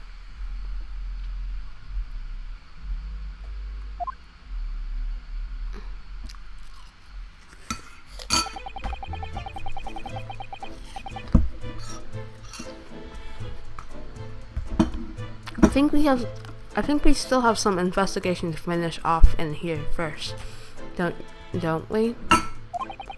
Let's carry on examining what we can in this cabin while we wait for a chance to slip next door.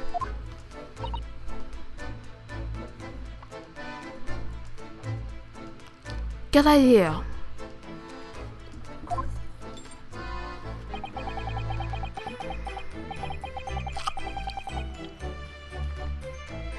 The situation doesn't look good for me, but there are still things I can do to help myself.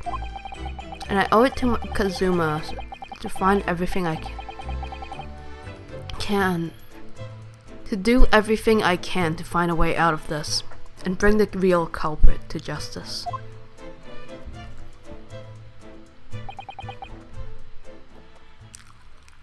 Is something wrong, Naruhodo-san?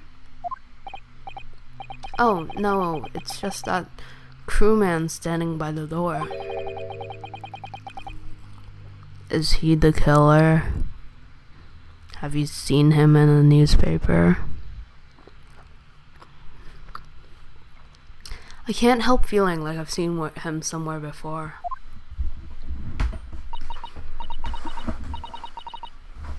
Ah, yes, you're right. He does look familiar.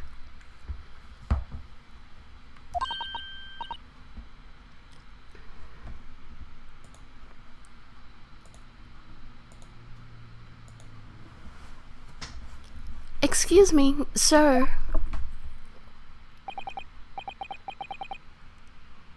Yes.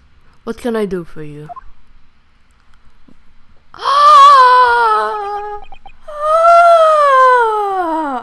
It's the detective! Is this a replacement for Gumshoe? Is he gonna follow us all around?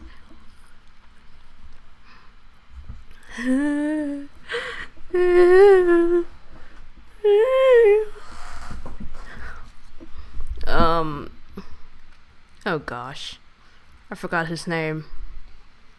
Oh, it's the stupid one that I can't say the first time around. Hosonaga and not Hosonaga. Wait, no, that's both the same thing. I always say it as Honosaga, but it's Hosonaga. Okay, I got this. I recognize that face, but it can't be.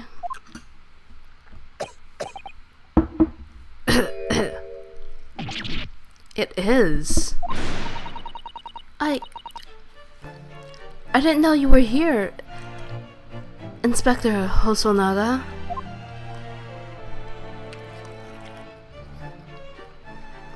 Oh boy. He's gonna die before the end of the game. This coughing blood thing is just foreshadowing, and he's gonna die. Unless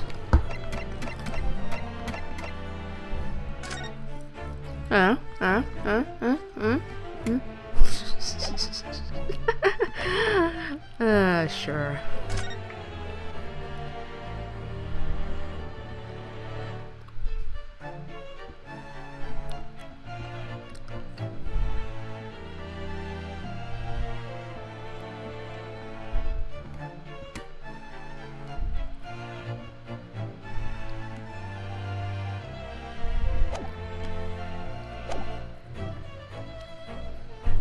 Okay,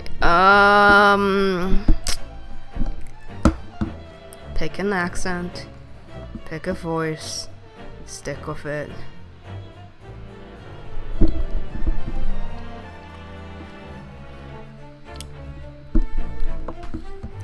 Hello again. Nope, no, that won't be good. What are you doing here?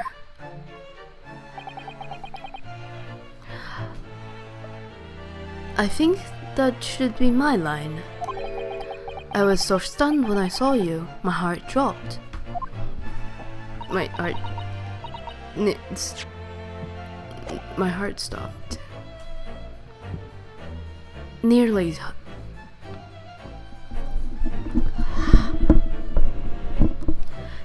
stopped, I hope. I received some orders to go undercover as a member of the crew and board this ship. Again? You certainly seem to enjoy undercover work, Inspector. If there's anything I can do to help you, please ask. I never expected to see this man on board, but perhaps his presence can help me out of this hopeless situation.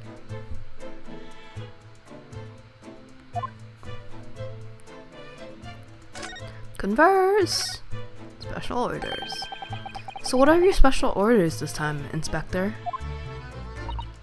Yes, and why are you dressed as a member of the crew?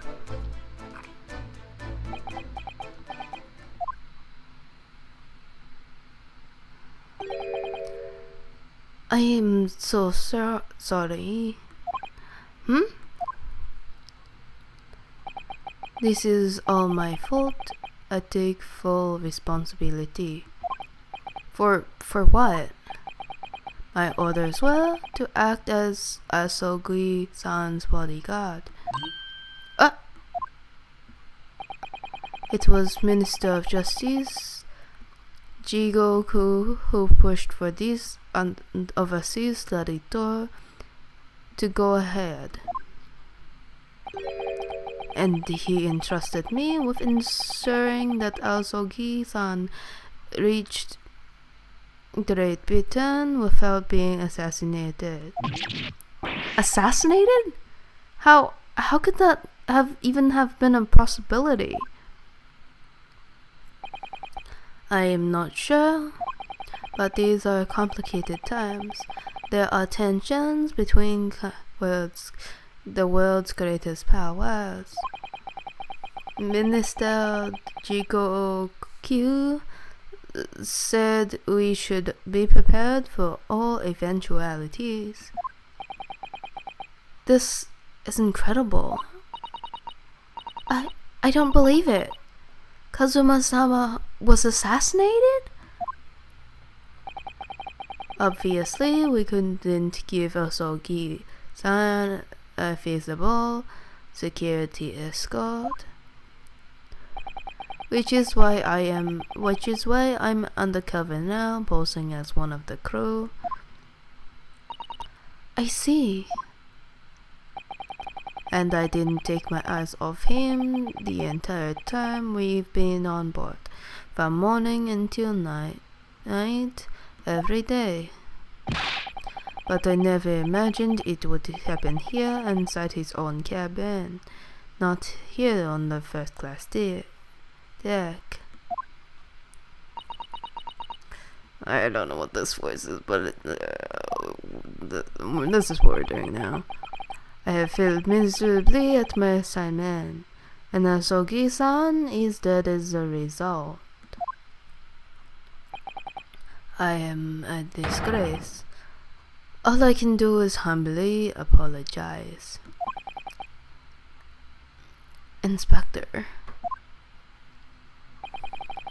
So if there's anything at all that I can do to help now, just say the word.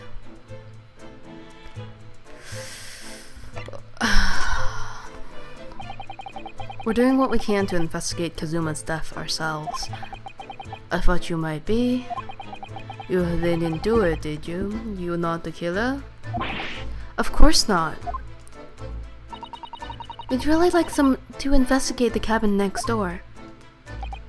Yes, we need to be allowed out of this cabin. I am sorry. What?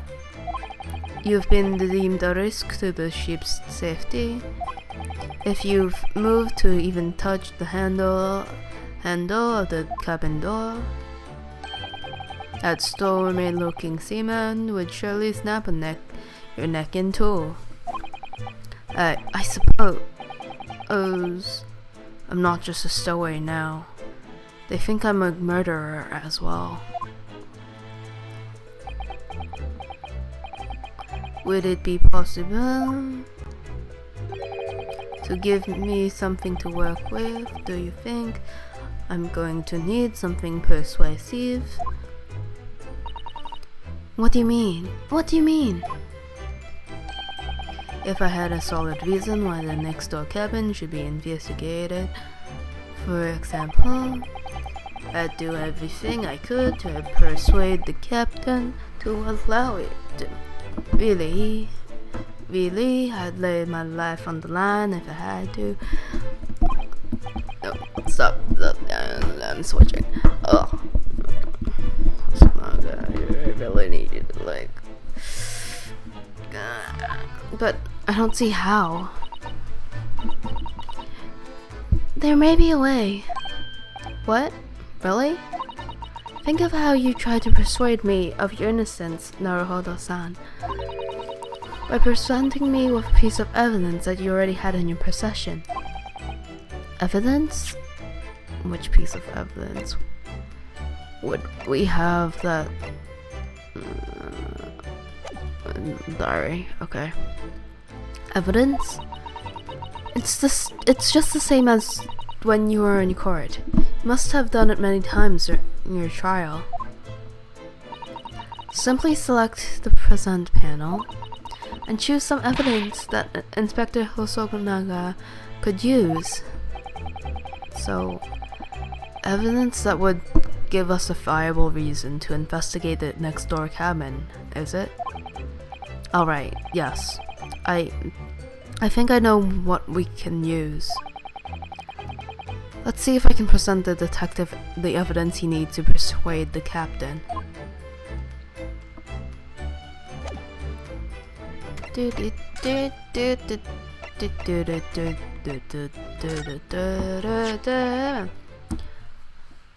What is that? It's Kazuma's diary. Just before he died, Kazuma-sama wrote something rather strange in his diary. Strange? In what way?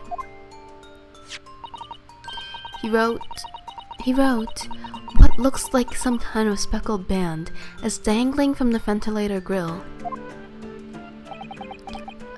A speckled band? That is strange. Yes, we're trying to work out what he meant by that. But what I'd like to know is... Don't tell me, the ventilator, is it? You're very astute, Inspector. The ventilator clearly joins the next door cabin. That's right, so if we could investigate in there, we might be able to work out what the speckled band was.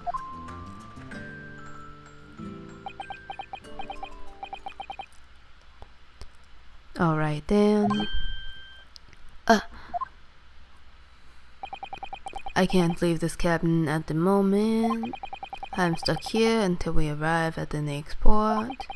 The captain has given me strict orders to guard the scene of the crime, you see. I'll have to entrust the investigation to you. Really? You're willing to do that? Yes, as long as you don't leave the first class cabin area. I'm afraid I can't remove those handcuffs though. But what about the captain? Aren't you going against his direct orders? I am a man of my word, and I promise you that I'll lay my life on the line if there's what it takes to convince the captain. After all, I failed to keep Asogi-san safe. That is the least I can do. Thank you. Let's seize the moment then, Naruhodo-san. Just select move and we can leave this cabin at last. Tutorial mode off. I think that's the loss of it. Probably. Hopefully. First class passageway.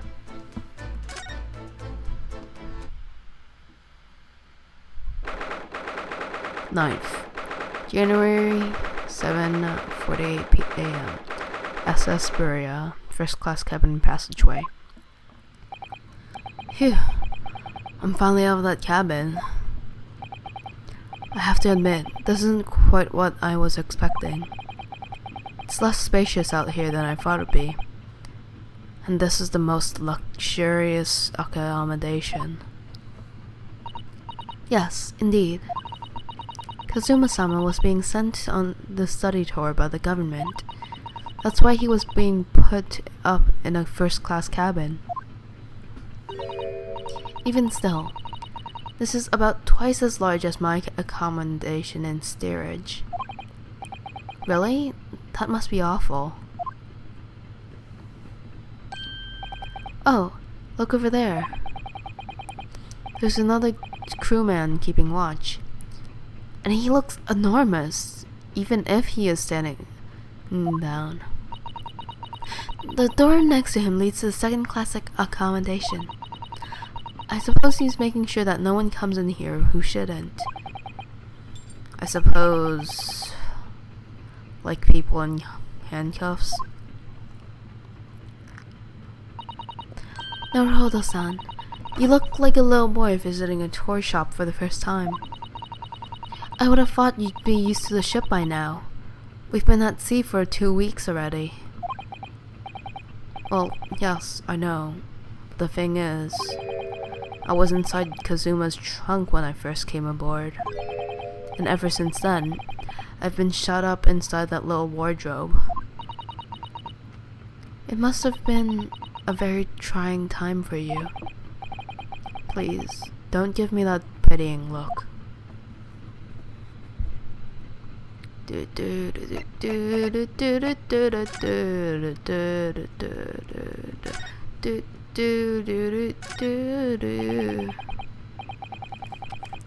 do you think this is? It's a very pleasing shape, isn't it? That's the emergency alarm. It's probably best not to touch it. Oh, an alarm. It says, press only in times of emergency. It looks like it sets alarm bells ringing all over the ship, and it brings the vessel to a complete stop. Oh, this I have to see. What are you doing, Naruhodo-san? You mustn't touch it. But this is an emergency situation. Just look at these handcuffs. You know full well that's not what the alarm is for. If you were to bring this vessel to a standstill for no good reason, you'd be in an even worse situation. I wish everything would just stop, the ship included. If you have to do something foolish, at least make it something that doesn't affect anyone else. Such as... touch this thing! Ah, a trap for catching mice. Yes, we have plenty of those back home in Japan. Although, they seem to be using a lump of chalk or something. Chalk? Or something as bait. Let me see. Yes, I think that's what it's called, cheese. It's made from the milk of cows. Cheese? I wonder what that tastes like. You can't eat it, Naruhodo-san. The trap will shut on your fingers. Really? But... I suppose you're right. You weren't actually going to try it, were you? All I've had to eat for the past couple of weeks is Kazuma's leftovers. You don't know how hungry I've been in that wardrobe. Poor you. I'll find a little snack for you later. So you guys haven't been doing half and half? Shame on Kazuma.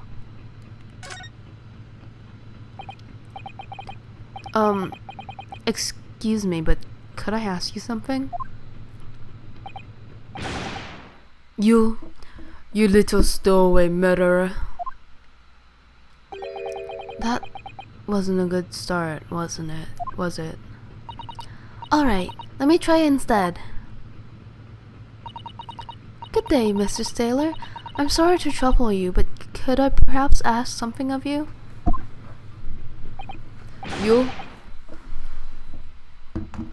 You little third-class lady's maid. You. Oh. We seem to have caught the sailor on a bad day, Susato-san. I am not sailor. My mother gave me name. I am senior crewman Beef Stroganoff. Really? Really? They went with beef stroganoff. You know what? Now I want some beef stroganoff. And not this guy. Clearly not this guy. But,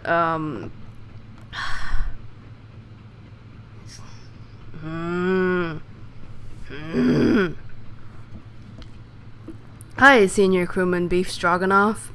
Biff. Beef. Beef. Beef. Phew. Best thing to is just avoid eye contact, I think.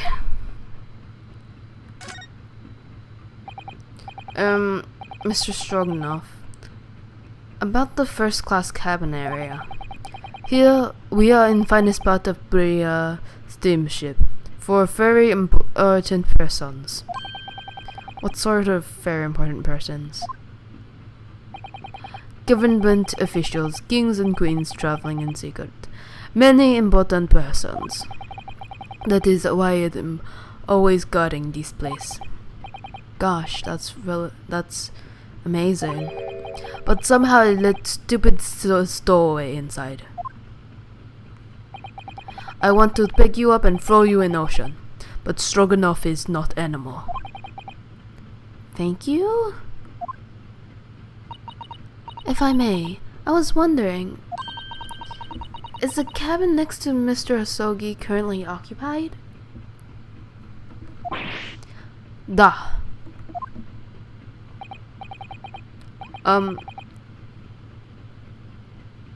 Susato-san, did you understand that?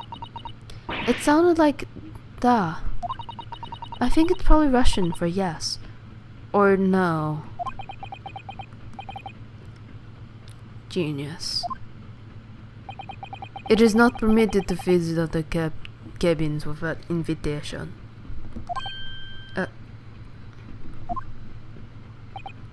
Well, it sounds like there is somebody in the next door cabin at least. Yes, it's tantalizing.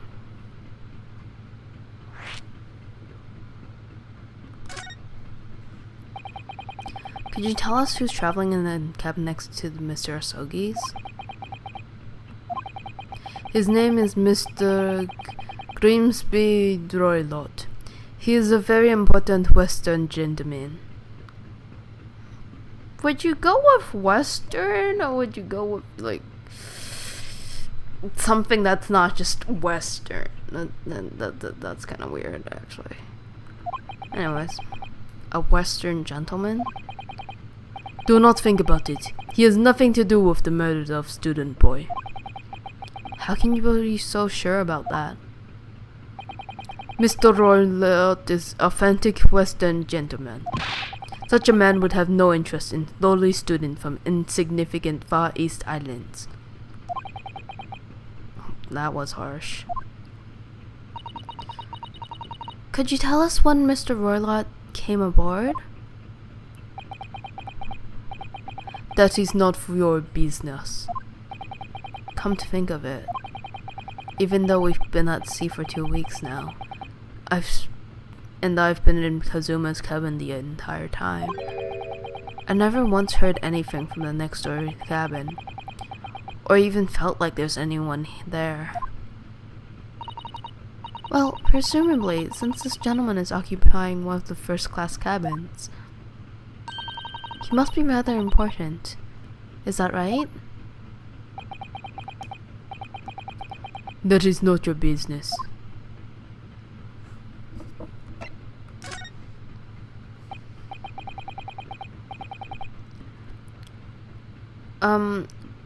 Are you on watch here all the time, Seaman Stroganoff?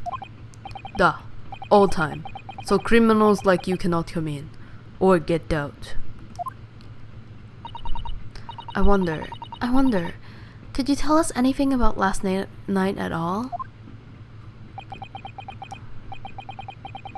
It is side about student boy. Were you on watch last night as well?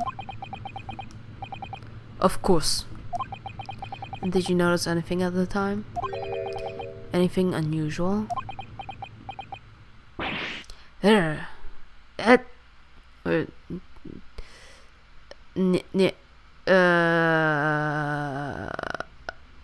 don't know that word.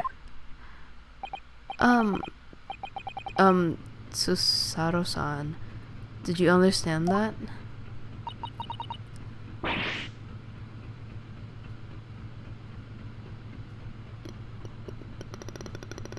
Yes, but how was it pronounced? It was clearly a no.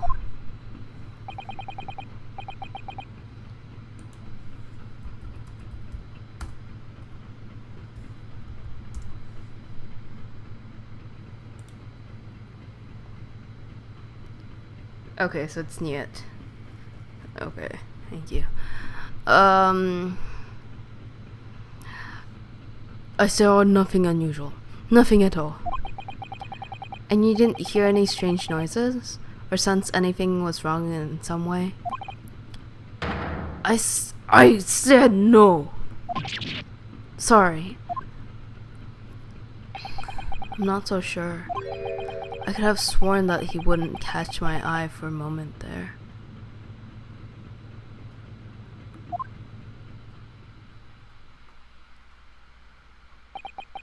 This is enough. I cannot say more now. Oh. It is time for me to report to Captain. You must return to cabin. Yes, alright. Bulkhead to second class area is staying locked at all time. You escape when the lobster whistles on top of the mountain. Or as English say, when the pigs fly. When the lobster whistles on top of the mountain. Huh. Yes, I understand.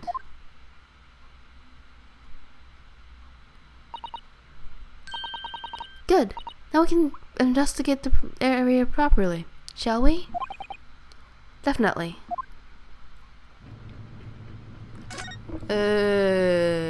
Examining a bunch of things. That book on the table is really huge. There's a pen with it too. Yes, I'm sure that's the ship's log. Shall we have a little look through it?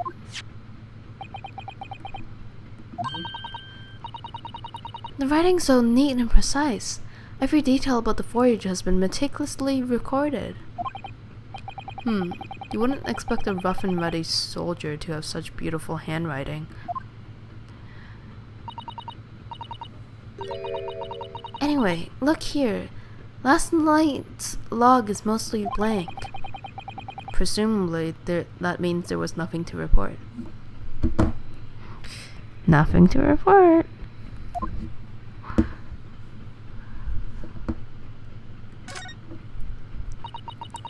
That's the way to the second class area of the ship. Is something wrong? I was thinking about making a run for it. Just for a moment. Things aren't exactly going well for me. I might be wrong, but I imagine the moment you reach for the handle of the door, that burly seaman would surely shoot you dead.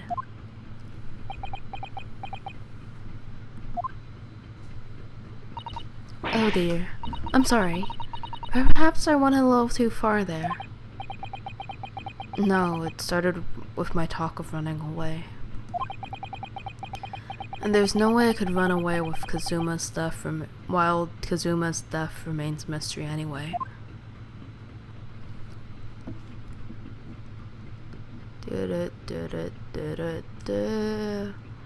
This looks like a plan of the SS Buria. It shows each deck. Look. The Buria is a large-scale steamship with a triple-skinned hull. What a marvel of engineering. Well, it's been playing on my mind for a while now, actually, but how is it that a huge lump of metal doesn't just sink to the bottom of the ocean? Oh, that's really quite simple, Naruhodo-san. Is it? Well, consider the Japanese archipelago. The islands of Japan? Yes, they're not metal, but they're enormous lumps of earth, many, many times larger than the ship. And they don't sink, do they? They've been floating happily on the sea since the gods created them. Well, I suppose so. I'm not, no. Okay. This is it. This is the cabin next to ours. The one the ventilator connects to. Yes, the ventilator from which Kazuma-sama wrote that he saw a speckled band emerging. Maybe whoever's in this cabin can help solve that particular mystery. Let's ask.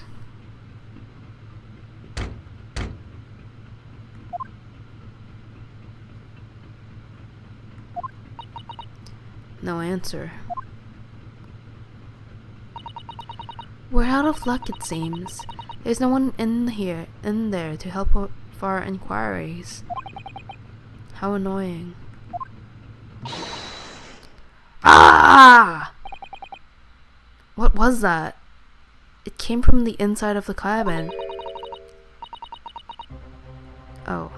Ah! Such a high-pitched scream. It must have been a woman. Stand aside! I'm about to break the door down. Mr. Sholmes! I shan't be stopped. When the fit is on me, I revel in kicking doors off their hinges. Please, wait, Mr. Sholmes.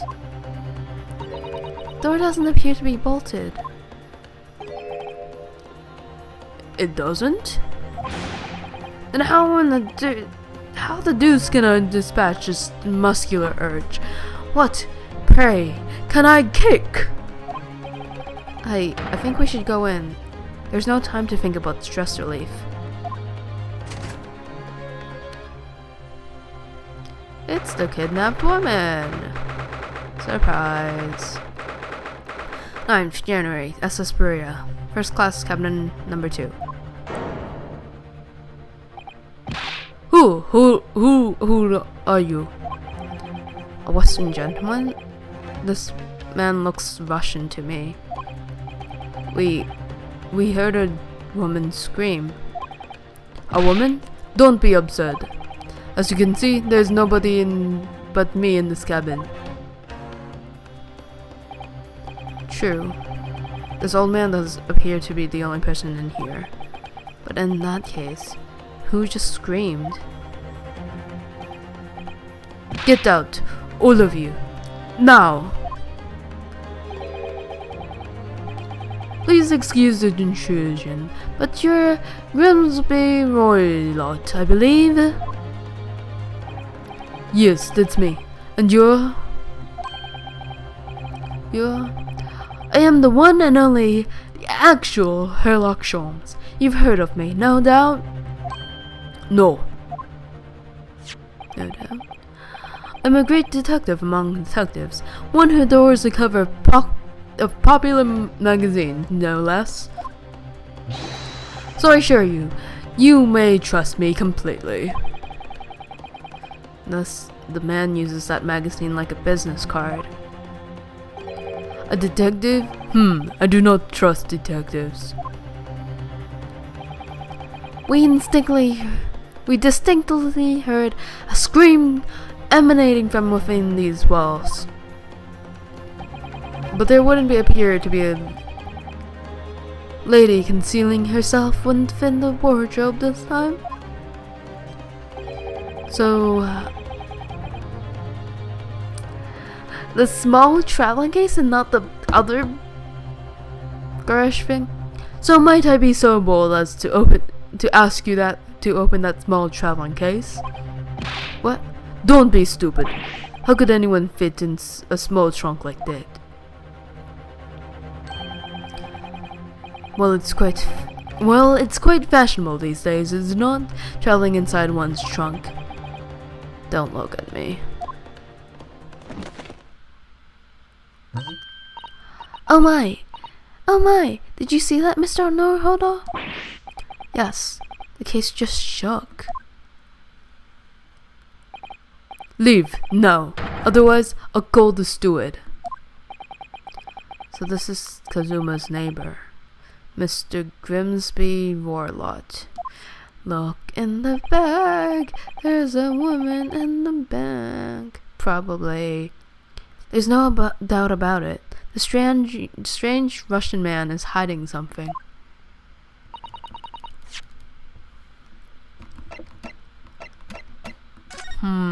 I wonder what he could be hiding. I couldn't agree more. Let's see if we can find some clues before that burly sailor returns.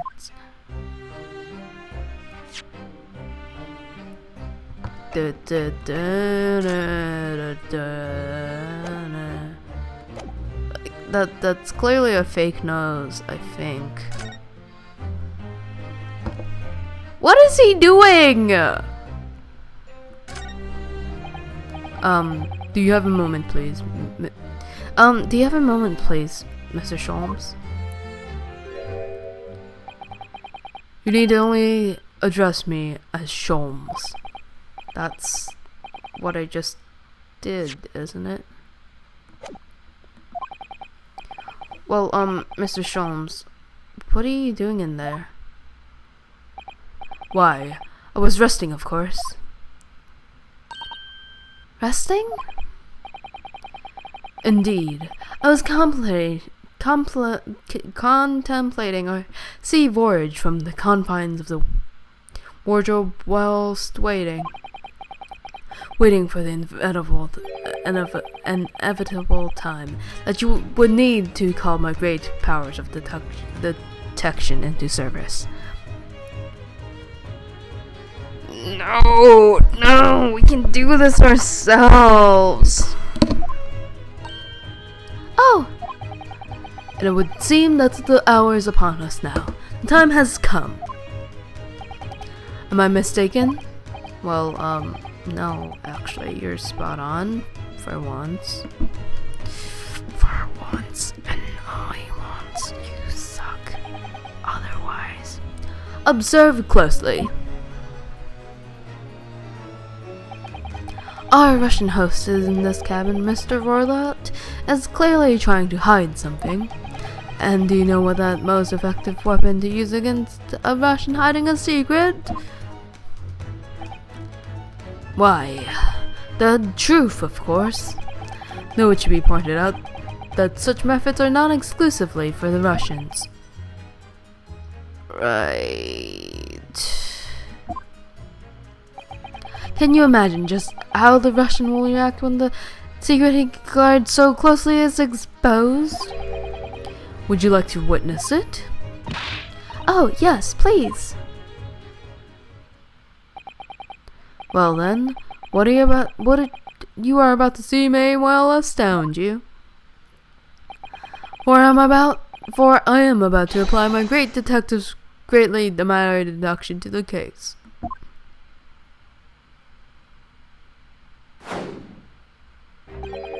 Could this man be a more hackneyed portrayal of a dubious Russian, I ask you? What? From time to time, it occurs to me. Is the fellow dubious on account of his Russianness, or Russian on account of his dubiousness? This is so racist. I don't think either of those things should be occurring to you. Or anyone. That's right. And Mr. Sholmes. I know this man's beard and dark glasses are hard to ignore, especially on first meeting, but I once read, "It is a capital mistake to theorize before you have all the evidence. It biases the judgment." Shh! I must have complete silence.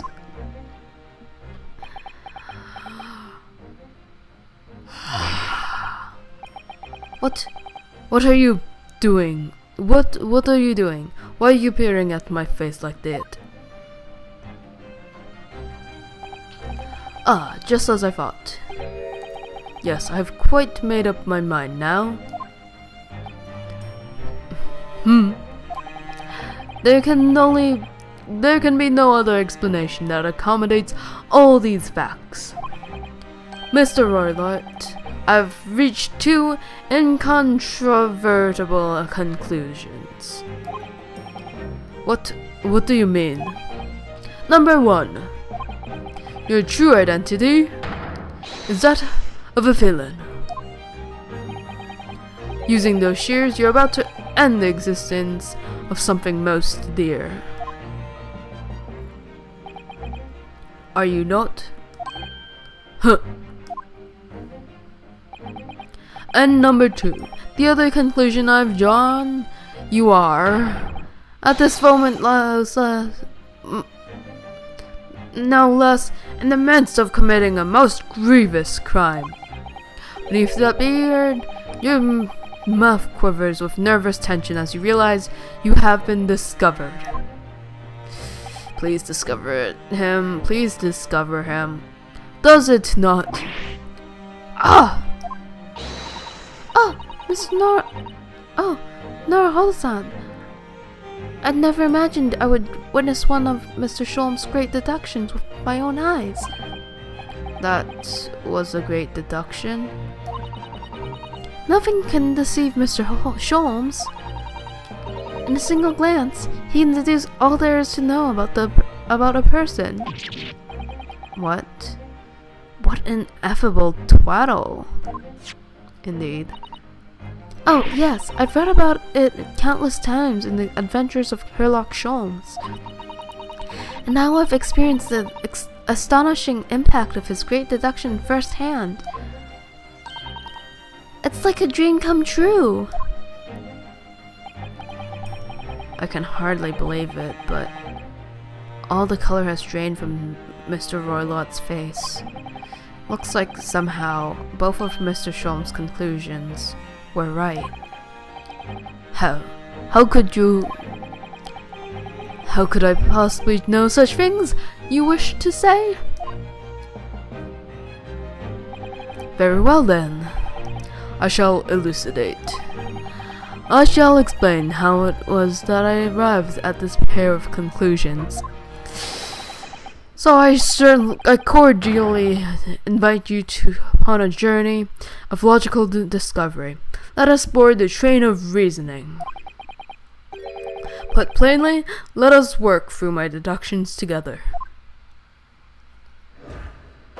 The Great Deduction. The game is afoot. Topic 1. Old man's identity. So, the dubious-looking Russian, Mr. Roylott. Obviously what catches the eye in the first place is the enormous pair of shears in your hand. Now, we ask ourselves, what could you possibly want with such an implement? The answer, of course, is staring us in the face. You were on the verge of using the shears to cut away the copious beard you sport. Now, moving on. The question then begged this.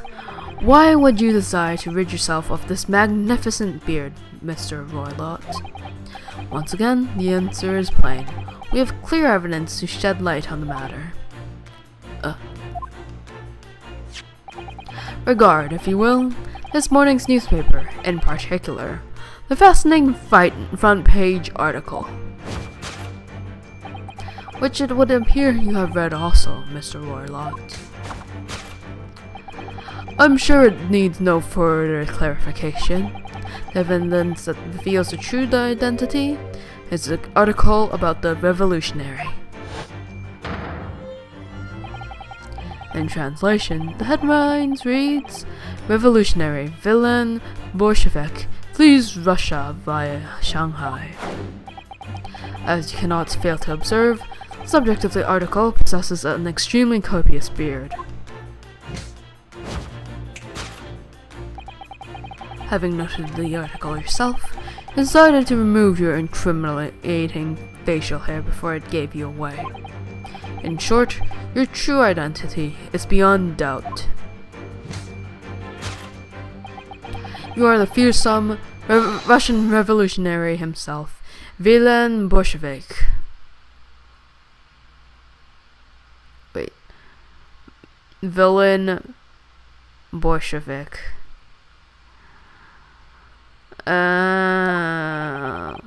Not that I've heard of you myself, you understand.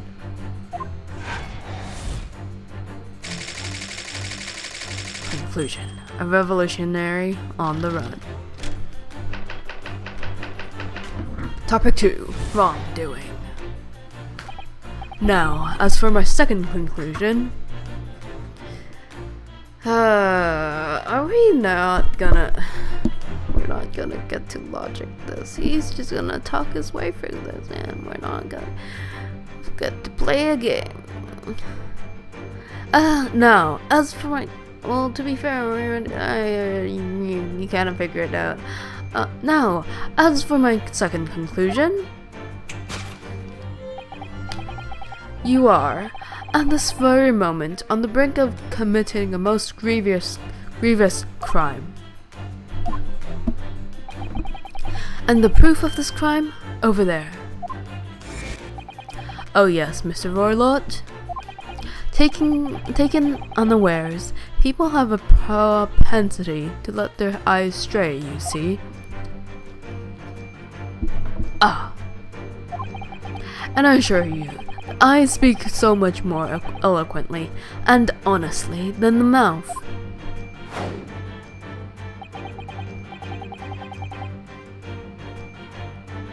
The answer we seek lies where the furtive glance falls. The proof of your crime sits before our very eyes. Yes, that traveling case. It is time, I think, that the case be opened and its contents laid bare. No, I refuse. What could you possibly be concealing inside, we ask? By my estimation,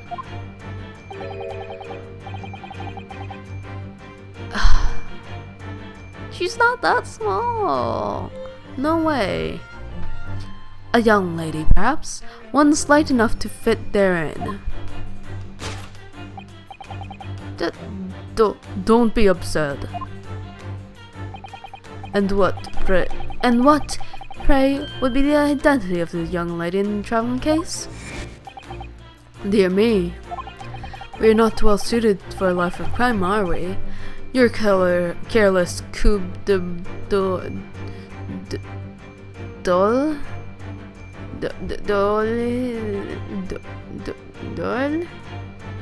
O-E-I-L.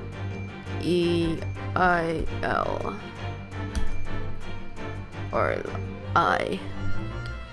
Oh, okay, you're careless.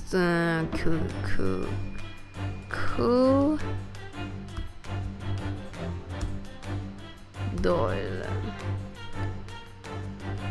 Okay, so your careless glance betrays you. Doyle. Careless Doyle betrays you. Once again, we need only follow your furtive glance to find the answer. Yes, the reason you refuse to open your traveling case can be equally found in pages of this newspaper. For there is another, more stimulating article.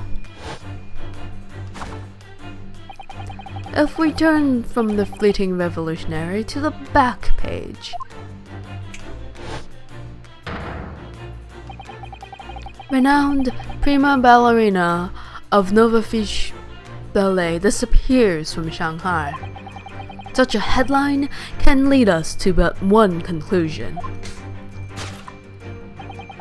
Your crime is that of abduction. And according to the article, the young lady's name is Nikolina Pavlova.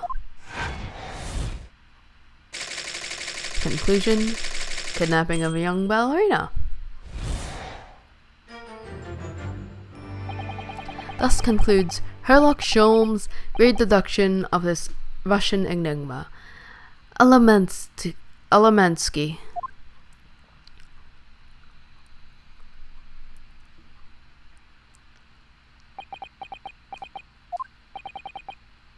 Suto-san, that wasn't one of the great deductions I've been hearing so much about, was it? Well, the stories are full of Sholmes' brilliant deductions, you know. But that did seem a little different somehow. Excuse me, Mr. Sholmes, could you come over here a moment? Pray, what can I do for you? It's about your deductions, would you mind? Not at all, go on. Well, to start with, there's the newspaper article. I think we had the same discussion before, but these two men look nothing like each other. Ah, yes. I recall our discussion earlier, and at the time I believe I told you that the man is a revolutionary, well able to revolutionize his own appearance.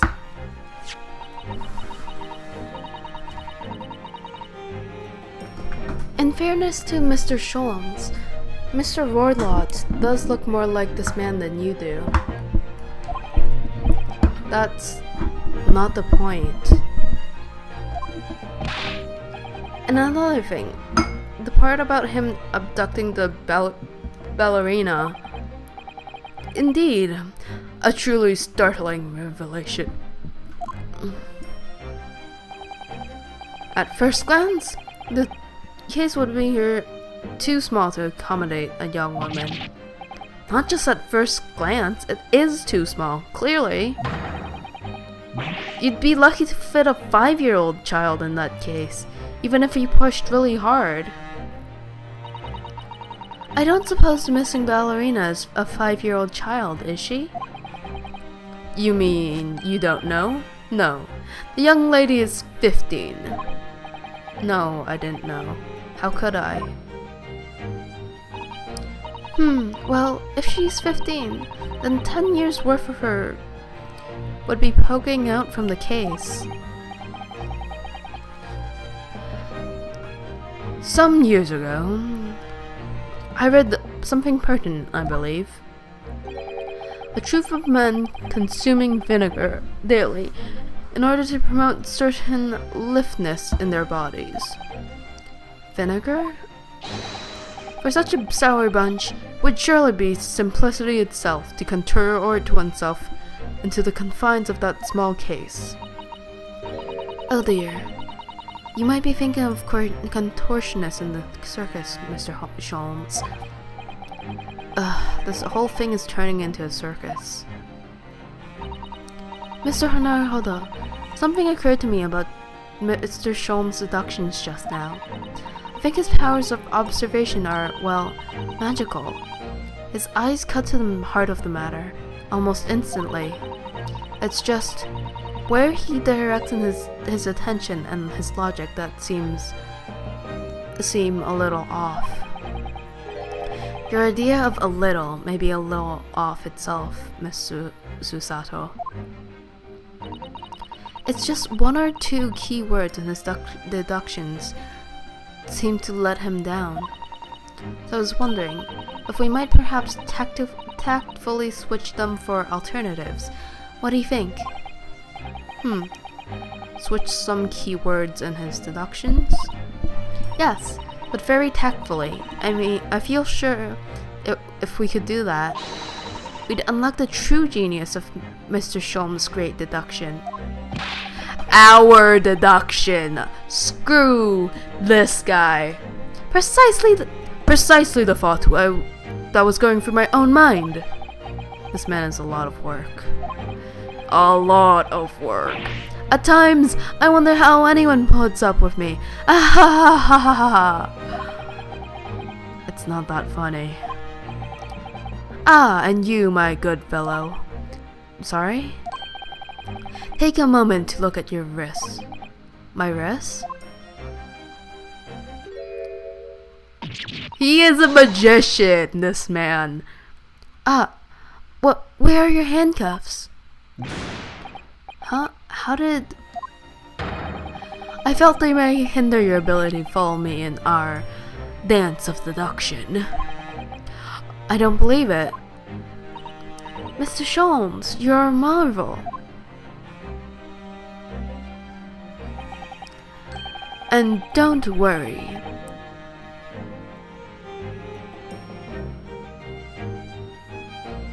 I shall restore the shackles to your wrists when we're finished.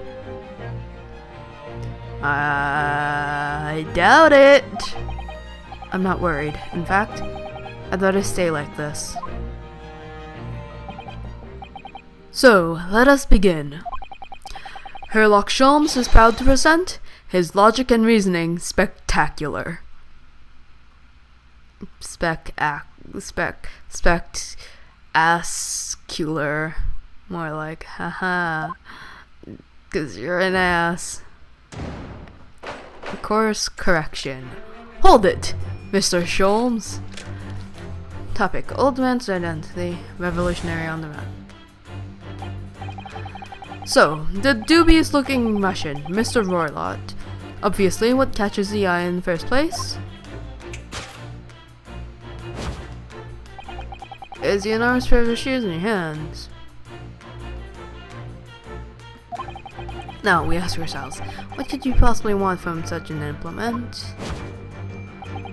The answer is, of course, it's staring us in his face. You were on the verge of using the shoes to cut away the copious beard. I'm not sure. Would you really use shears like that to cut off a beard? I doubt that's something I ever have to worry about. It doesn't sit quite right with me, though. It doesn't seem to be sitting right with Mr. Roylott either. Which means, I suppose, that the deduction is wrong. Let's try to switch a key word here, Naruhodo-san, and see if it helps matters. Alright, but how? I think we should start by taking a long, hard look at Mr. Roylott.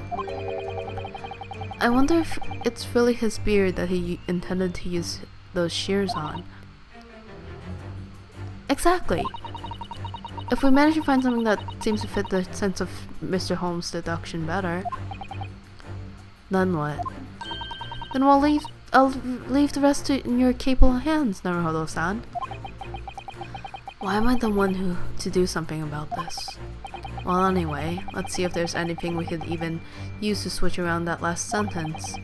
What exactly was Mr. Roylott really going to use those enormous shears for?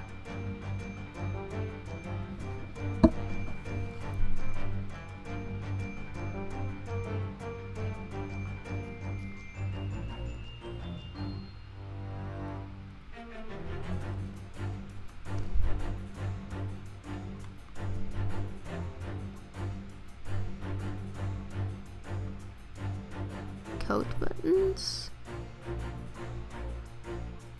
Hat? I feel like you should just take off the hat.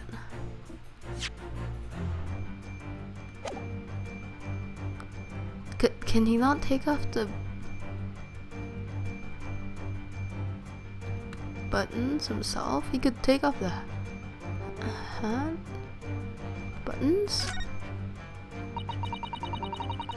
Are you looking at the buttons on this coat?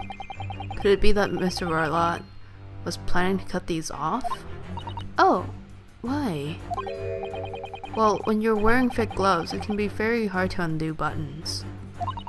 Then, couldn't you just take off your gloves first? Aha, so he was going to use the scissors to cut his gloves off then. I want you to take a deep breath and look at this from a fresh perspective, Naruhodo-san. Oops, I think she's angry.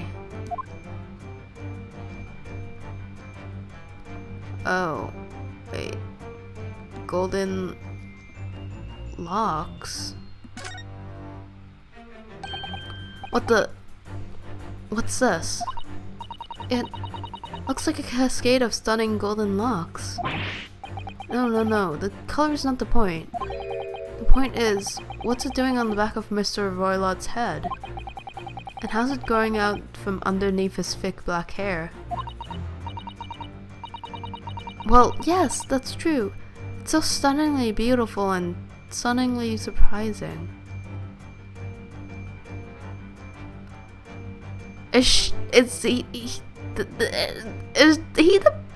ballerina? Something's definitely not right here. Yes!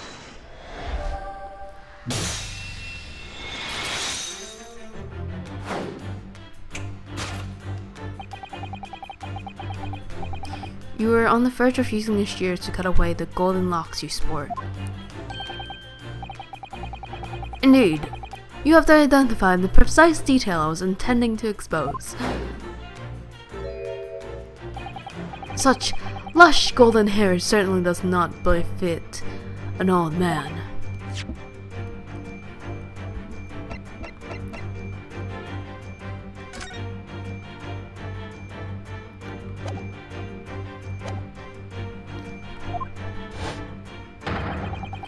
You're not a man at all. You're a woman, and judging from the length and sheen of your hair, one's still very much in her youth. Oh no. If only I had managed to cut off my hair, no one would have suspected. The question then begged is this: why would you desire to rid yourself of those magnificent locks? Once again, the answer is plain. We have clear evidence to shed the light on the matter. Sure, needs no further clarification. The evidence that reveals her true identity is the article. Well, that's a shock. It was a shock. I had no idea that the old man was really a young woman in disguise. Did you? What? Why are you staring at me like that? Yes, it was a surprise, Naruhodo-san. You're enjoying this, aren't you? Sorry? You look like you're in your element as you dance around the room deducing the facts with Mr. Sholmes. A little bit, yeah, you could say that. I'm just doing what we agreed. I'm not having fun or anything. This is strictly business. Not strictly... Yes, I understand. Say no more. Well, anyway, let's focus on the next part of Mr. Sholmes' deduction, shall we? The evidence that he picked out doesn't fit the facts at all now. No, that's true, given that Mr. Roylott is actually a woman. Exactly, he, or rather she, can't possibly be this merciless revolutionary. I suppose it's because the deduction as a whole has taken a different direction now. Yes. Let's switch the evidence for something else. Something that fits the facts as we understand them now. For some reason, this woman needed to try to hide her true identity. I feel as though I've either read or heard about a young woman in a situation like that recently. Alright, I'll do my best. Yes!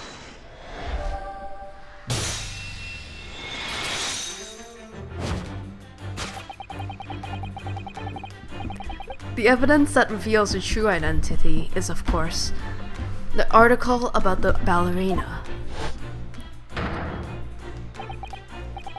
That's right, you've hit the nail on the head.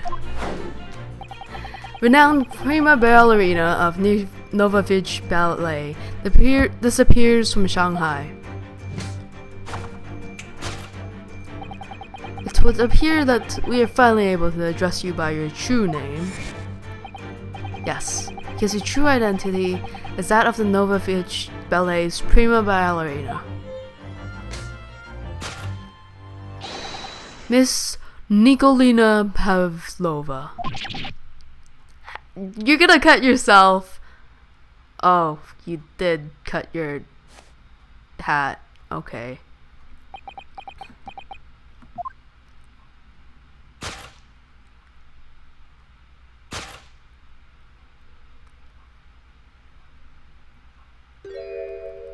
Oh, she's pretty. You're right. My name is Nikolina Pavlova. But please, I beg you, don't tell anyone. Conclusion. A ballerina on the run. Solved. Topic 2. Wrongdoing.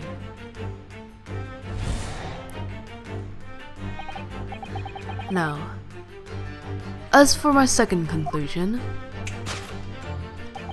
you are, at this very moment, on the brink of committing a most grievous crime. Oh! And proof of this crime? Over there. Oh yes, Miss Pavlova.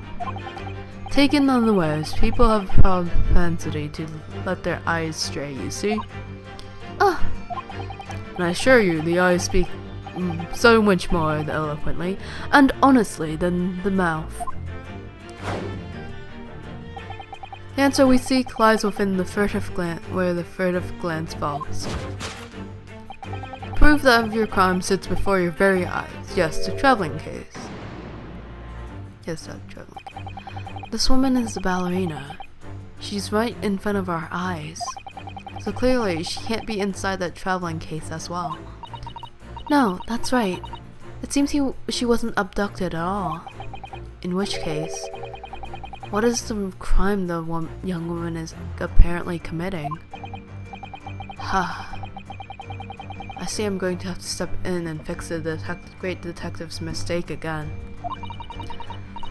You seem to look pleased, Naruhodo-san. Do you like the idea of another chance to dance around with Mr. Sholmes? Stop it. Anyway, there might be something else here that shows what the woman is up to.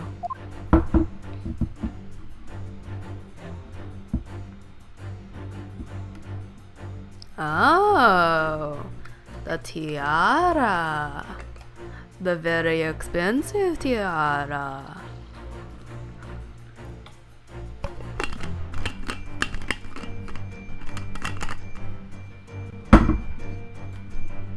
Traveling case, chair, tiara, books. Anything else? Waste paper basket. Well, I won't bother.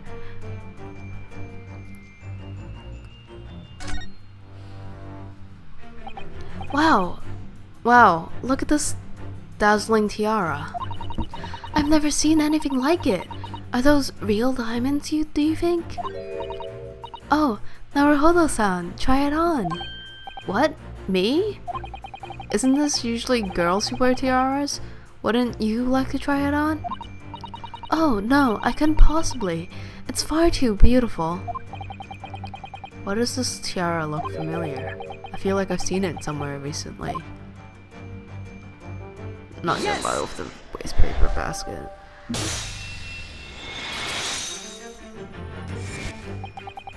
The proof of your crime is surely this tiara. Ah! I believe this tiara is worn on stage by dancers in the Nova Fuge Ballet, is it not?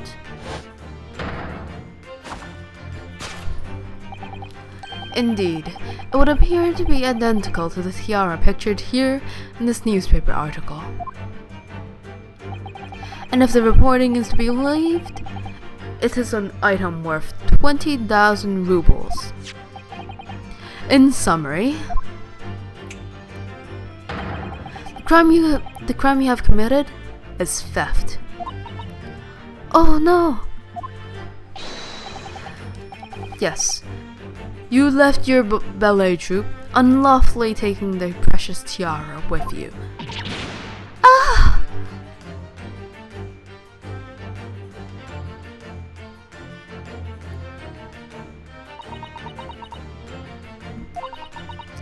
I have no one, no family, no friends. I am all alone, and I need money. But I did not steal the tiara. It was a present from, how do you say, an Earl of Prussia. Of Prussia. It belongs to me. This girl is only 15 years old, and she's run away all by herself. She must have been extremely lonely.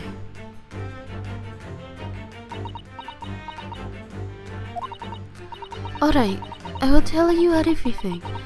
There's no point in hiding it now. Come, let us not be hasty. What?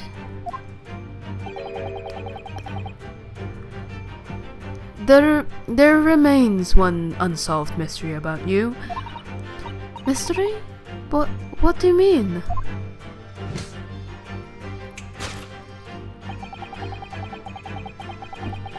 You have staunchly refused to open this traveling case of yours in our presence. It is reasonable to conclude, therefore, that there exists some reason why you wish for it to remain closed. Is that not so, Miss Pavlova? My dear girl, there's no sense in playing games with me. Nothing escapes my attention. Indeed, I have a very good idea of the contents of your case, even before I have ever laid eyes on them. Dear me, we are not well suited for a life of crime, are we? Your careless coup d'oeil betrays you. Once again, we only need to follow your furtive glance to find the answer. Yes, the reason you refuse to open your case is the books on your shelf. He's completely changed tack with his deduction now. I think Mr. Sholmes is adapting his logic to the changing circumstances, don't you? Maybe, but why has he suddenly brought the bookshelf into all this? It's just a wild guess, surely. Oh, do you think so? Well, it doesn't seem likely that the reason why this young woman doesn't want to open her case would have been written in a book that doesn't even belong to her. Yes, that's true, but still. Miss Pavlova certainly did cast her eyes in that direction. I noticed it myself. Then there has to be another reason why she won't open her case. It must be somewhere in the same area, if that's where her gaze was involuntarily drawn. I agree, that's the only answer. Whatever she had hidden inside that case should be revealed by following her gaze in the direction of the bookcase.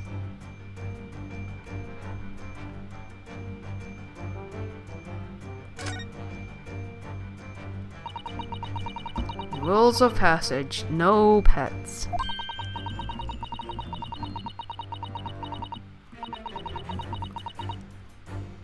Both a pet and a dangerous object?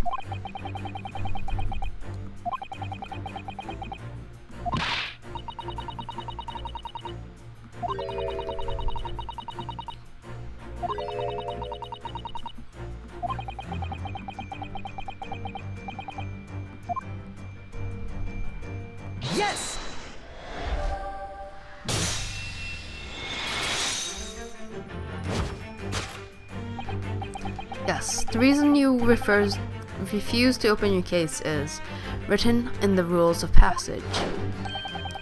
Passengers must not keep weapons or other dangerous objects in their cabins. Pets are also strictly forbidden. Inside the case of yours, something forbidden from carriage on this vessel. That is the real reason why you refuse to open it, thus revealing its contents.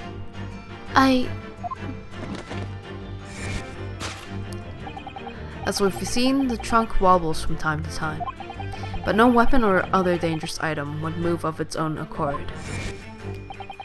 Which leaves one possibility, Miss Pavlova, inside your traveling case.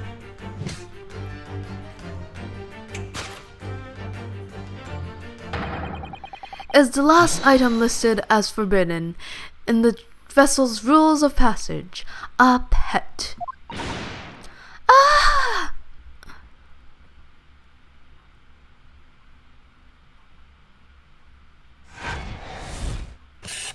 Conclusion. Possession of a prohibited animal. Solved. Oh, they're so cute together.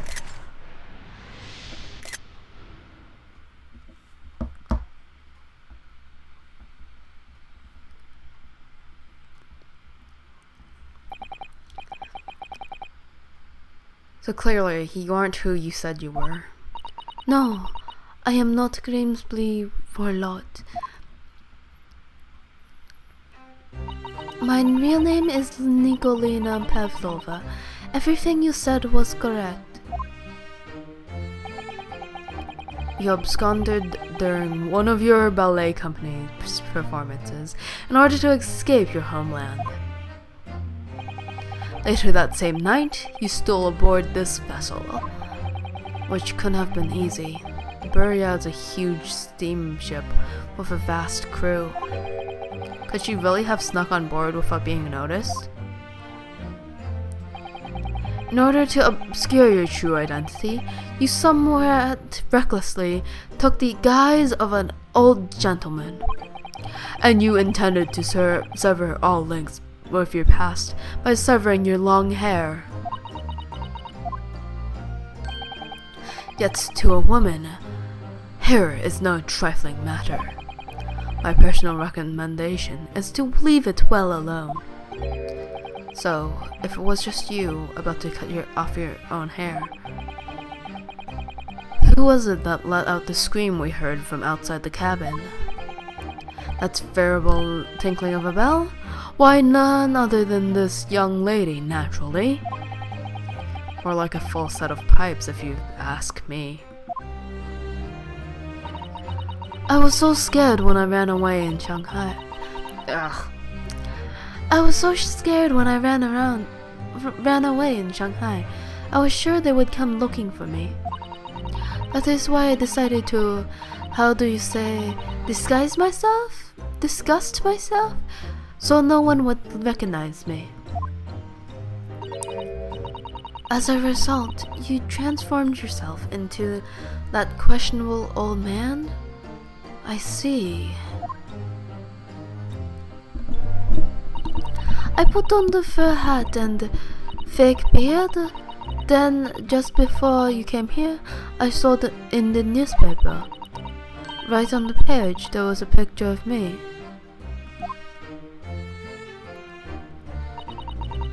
I was so frightened, I couldn't stop from screaming. I know that if I didn't change my appearances completely, they would find me.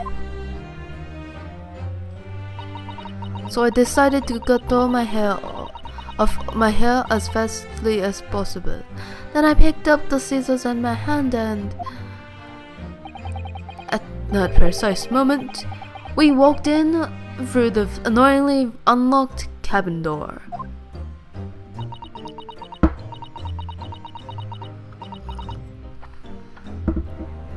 Things happen like that sometimes, don't they? Things do indeed happen like that, from time to time. Are those two even talking about the same thing? There's just one thing more I'd like to know. What exactly do you have inside your traveling case?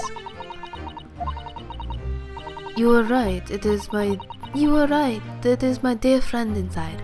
My only friend in the whole world. Please, don't tell anyone. If the captain finds out, if you say it to any of the crew, your secret is safe with us, I assure you. But in return, you must tell us, in as much detail as you can muster, about the events of last night. Yes, alright, I will tell you. Well, Mr. Naruhodo? Wasn't it something, Mr. Sholm's great deduction? It was certainly something, yes. I'm just not entirely sure what. But at least Miss Pavlova has agreed to tell us what she knows. That's incredible. Indeed, it is incredible. She looks so disappointed and it's fantastic. Ah, and one more thing. Oh, yes? What? Observe your wrists. They removed the handcuffs just so they didn't have to animate the handcuffs going clinkety clinkety clink. My...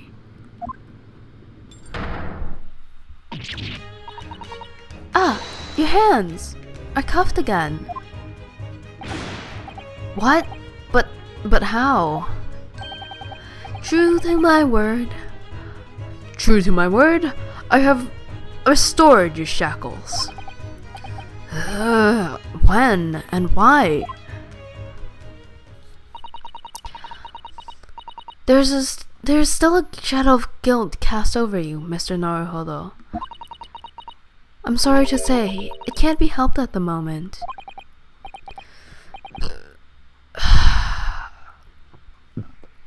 Can't it? Really? Anyway, let's listen to what Miss Pavlova has to say. I can't go on not knowing. I have to find out what the speckled band that Kazuma-sama wrote about in his diary really was. I wanna examine the room. Don't touch! Huh? I will tell you what I know about last night, but please. You must not touch my things. How do you say, forbid it? Oh, sorry.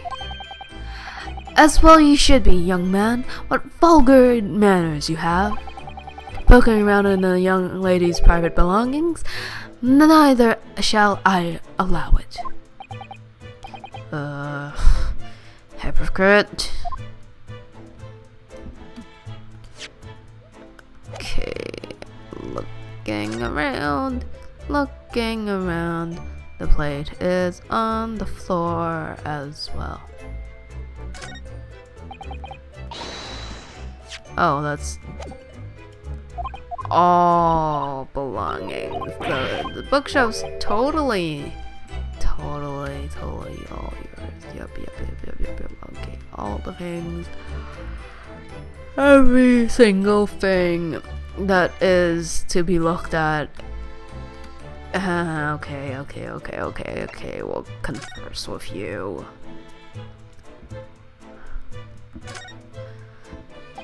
Do you know that someone was killed in the cabin next door to this one last night? One of the crewmen told me this morning when I was eating breakfast. The man who died, he was a friend of mine. Oh. That's why we're trying to find out what happened. Did you notice anything unusual last night?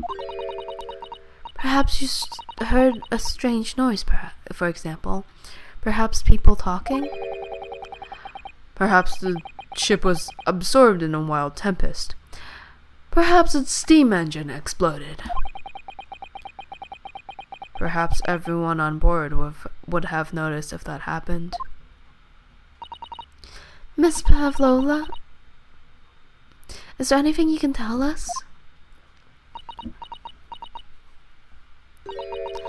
I don't know.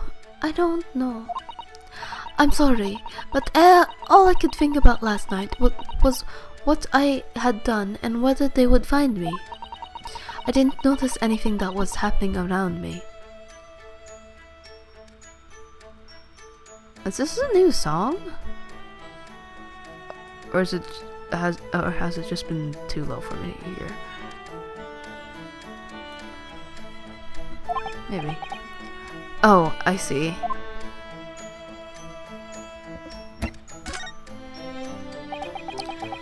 You've run away from your ballet company, haven't you? The Novovich Ballet? Yes. Yes. I am traveling to Great Britain, and from there, I want to go to America. I will never dance again. I want to forget everything about the ballet.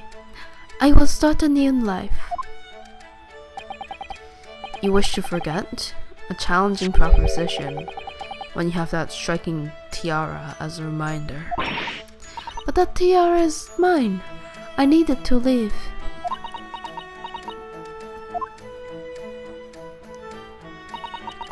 I have no money of my own. The Novovich Ballet gives us only a little food and water. We must dance all over the world. I had to run away. I had no choice. If I had stayed, it would have killed me. So you ran away to protect yourself? Yes, and the crew of the ship, they have all been kind to me. They let me come on board, and they said I could hide in this cabin. If that is indeed the truth, Miss Pavlova, it creates a most intriguing conundrum.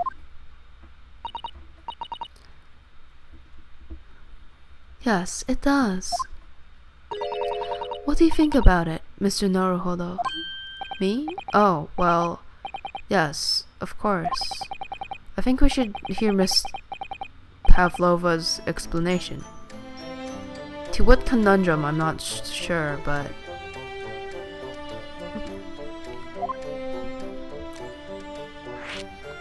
Conundrum!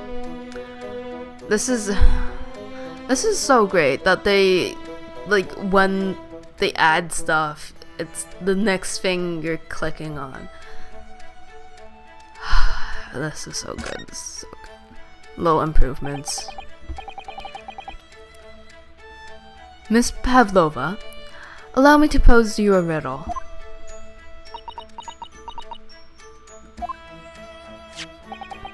According to this newspaper, it was only yesterday that you absconded from the ballet.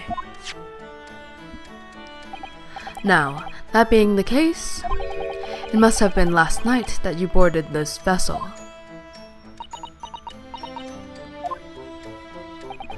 However, the SS Beria stopped by no port last night. Ah, that's it, of course. So how was it, pray, that you came to be on aboard?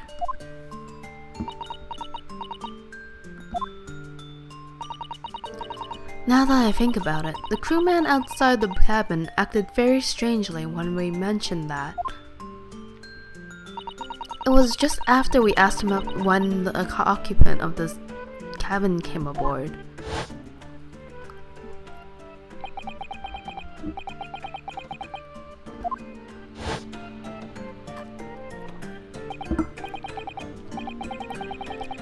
Yes, you're right. He did seem to be hiding something.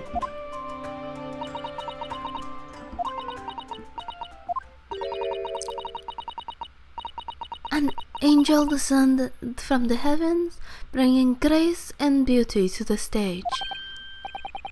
Sorry, Sorry, what was that? It is how the Russian newspapers described one of my performances. And that is how I came here too. I descended from the heavens because I am an angel. Considering English isn't your mother tongue, your description is very vivid.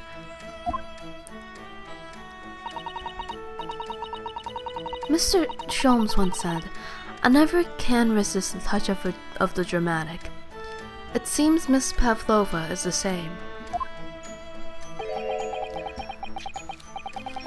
A genius descended from the heavens, bringing grace and beauty to deduction. Words once said about myself. A quote from a wonderfully extravagant advertisement for the adventures of Herlock Sholmes, in fact. This smarmy guy. I'm not gonna swear. Okay. Yes, Mr. Showy. Anyway, it doesn't look like Miss Pavlova is going to tell us what really happened.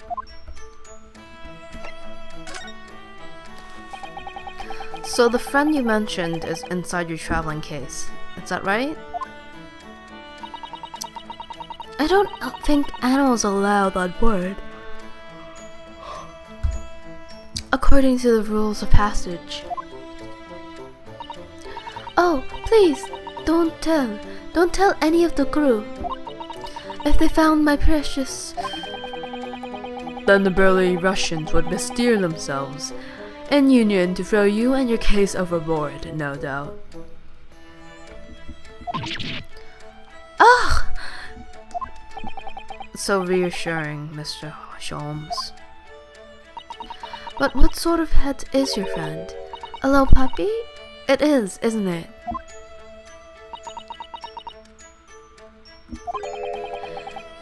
Maybe an adorable little rabbit? Huh!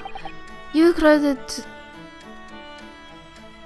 Russia as a land with small rabbits, do you?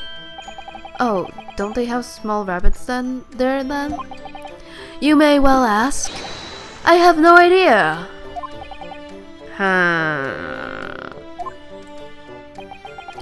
You two are miserable bunglers when it comes to understanding the nature of young Bellina's friends. Isn't it obvious? It must be a chicken. Really? Really? Consider the benefits. A rousing wake-up call, daily fresh eggs, and when adversity strikes, it could satisfy the needs of sustenance. So you eat your friends. I'll remember that.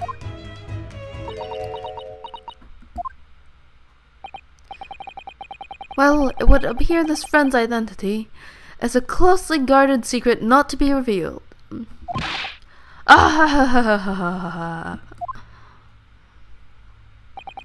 She obviously doesn't quite trust us yet. There's something I should like to show her, I think. Maybe she might be able to shed some light on it. Presenting the Dead Man's Diary. This is the diary of my friend who passed away. His diary? Yes, and he wrote in it last night before he died. Something a little unusual. It reads, 1:23 a.m. I can hear a faint whistling sound. And then a few minutes later, 1:35 a.m., what looks like some sort of speckled band is dangling from the ventilator grill.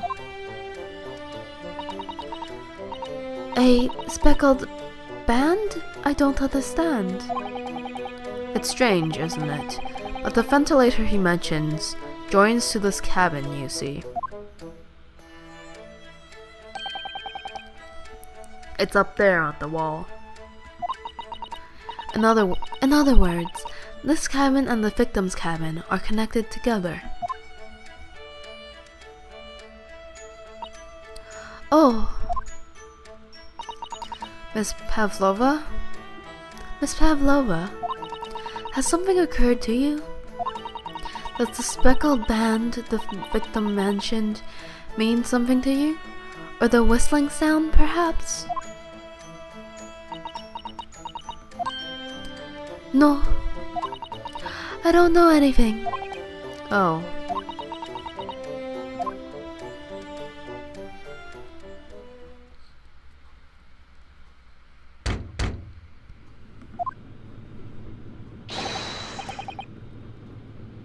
Excuse me. Wait. Excuse me, Mr. Roylott. Yes, what? Wow, she's fast. Captain would like to speak with you. You must come to the captain's quarters at once. Please. Alright, I will come now.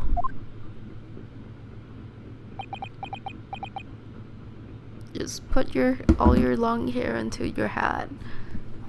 You don't have to cut it off. What? You must leave now. Oh, no, it's fine. Don't mind us. Yes, please. Don't worry yourself, Mr. Roylott. Get out! The passenger said out. Or do you want me to throw you out? Ugh, it looks like we'll have to leave investigating this cabin until later. What a pity.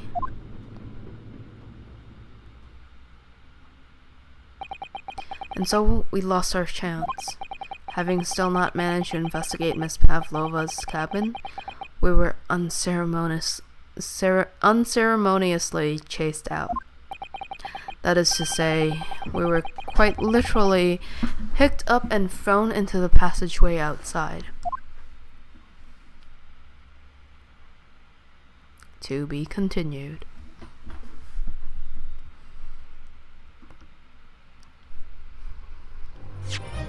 Dun, dun, dun, dun, dun, dun, dun. Save complete. Alright, that will be it for today's stream. Thank you very much for watching, and have a nice day. Bye.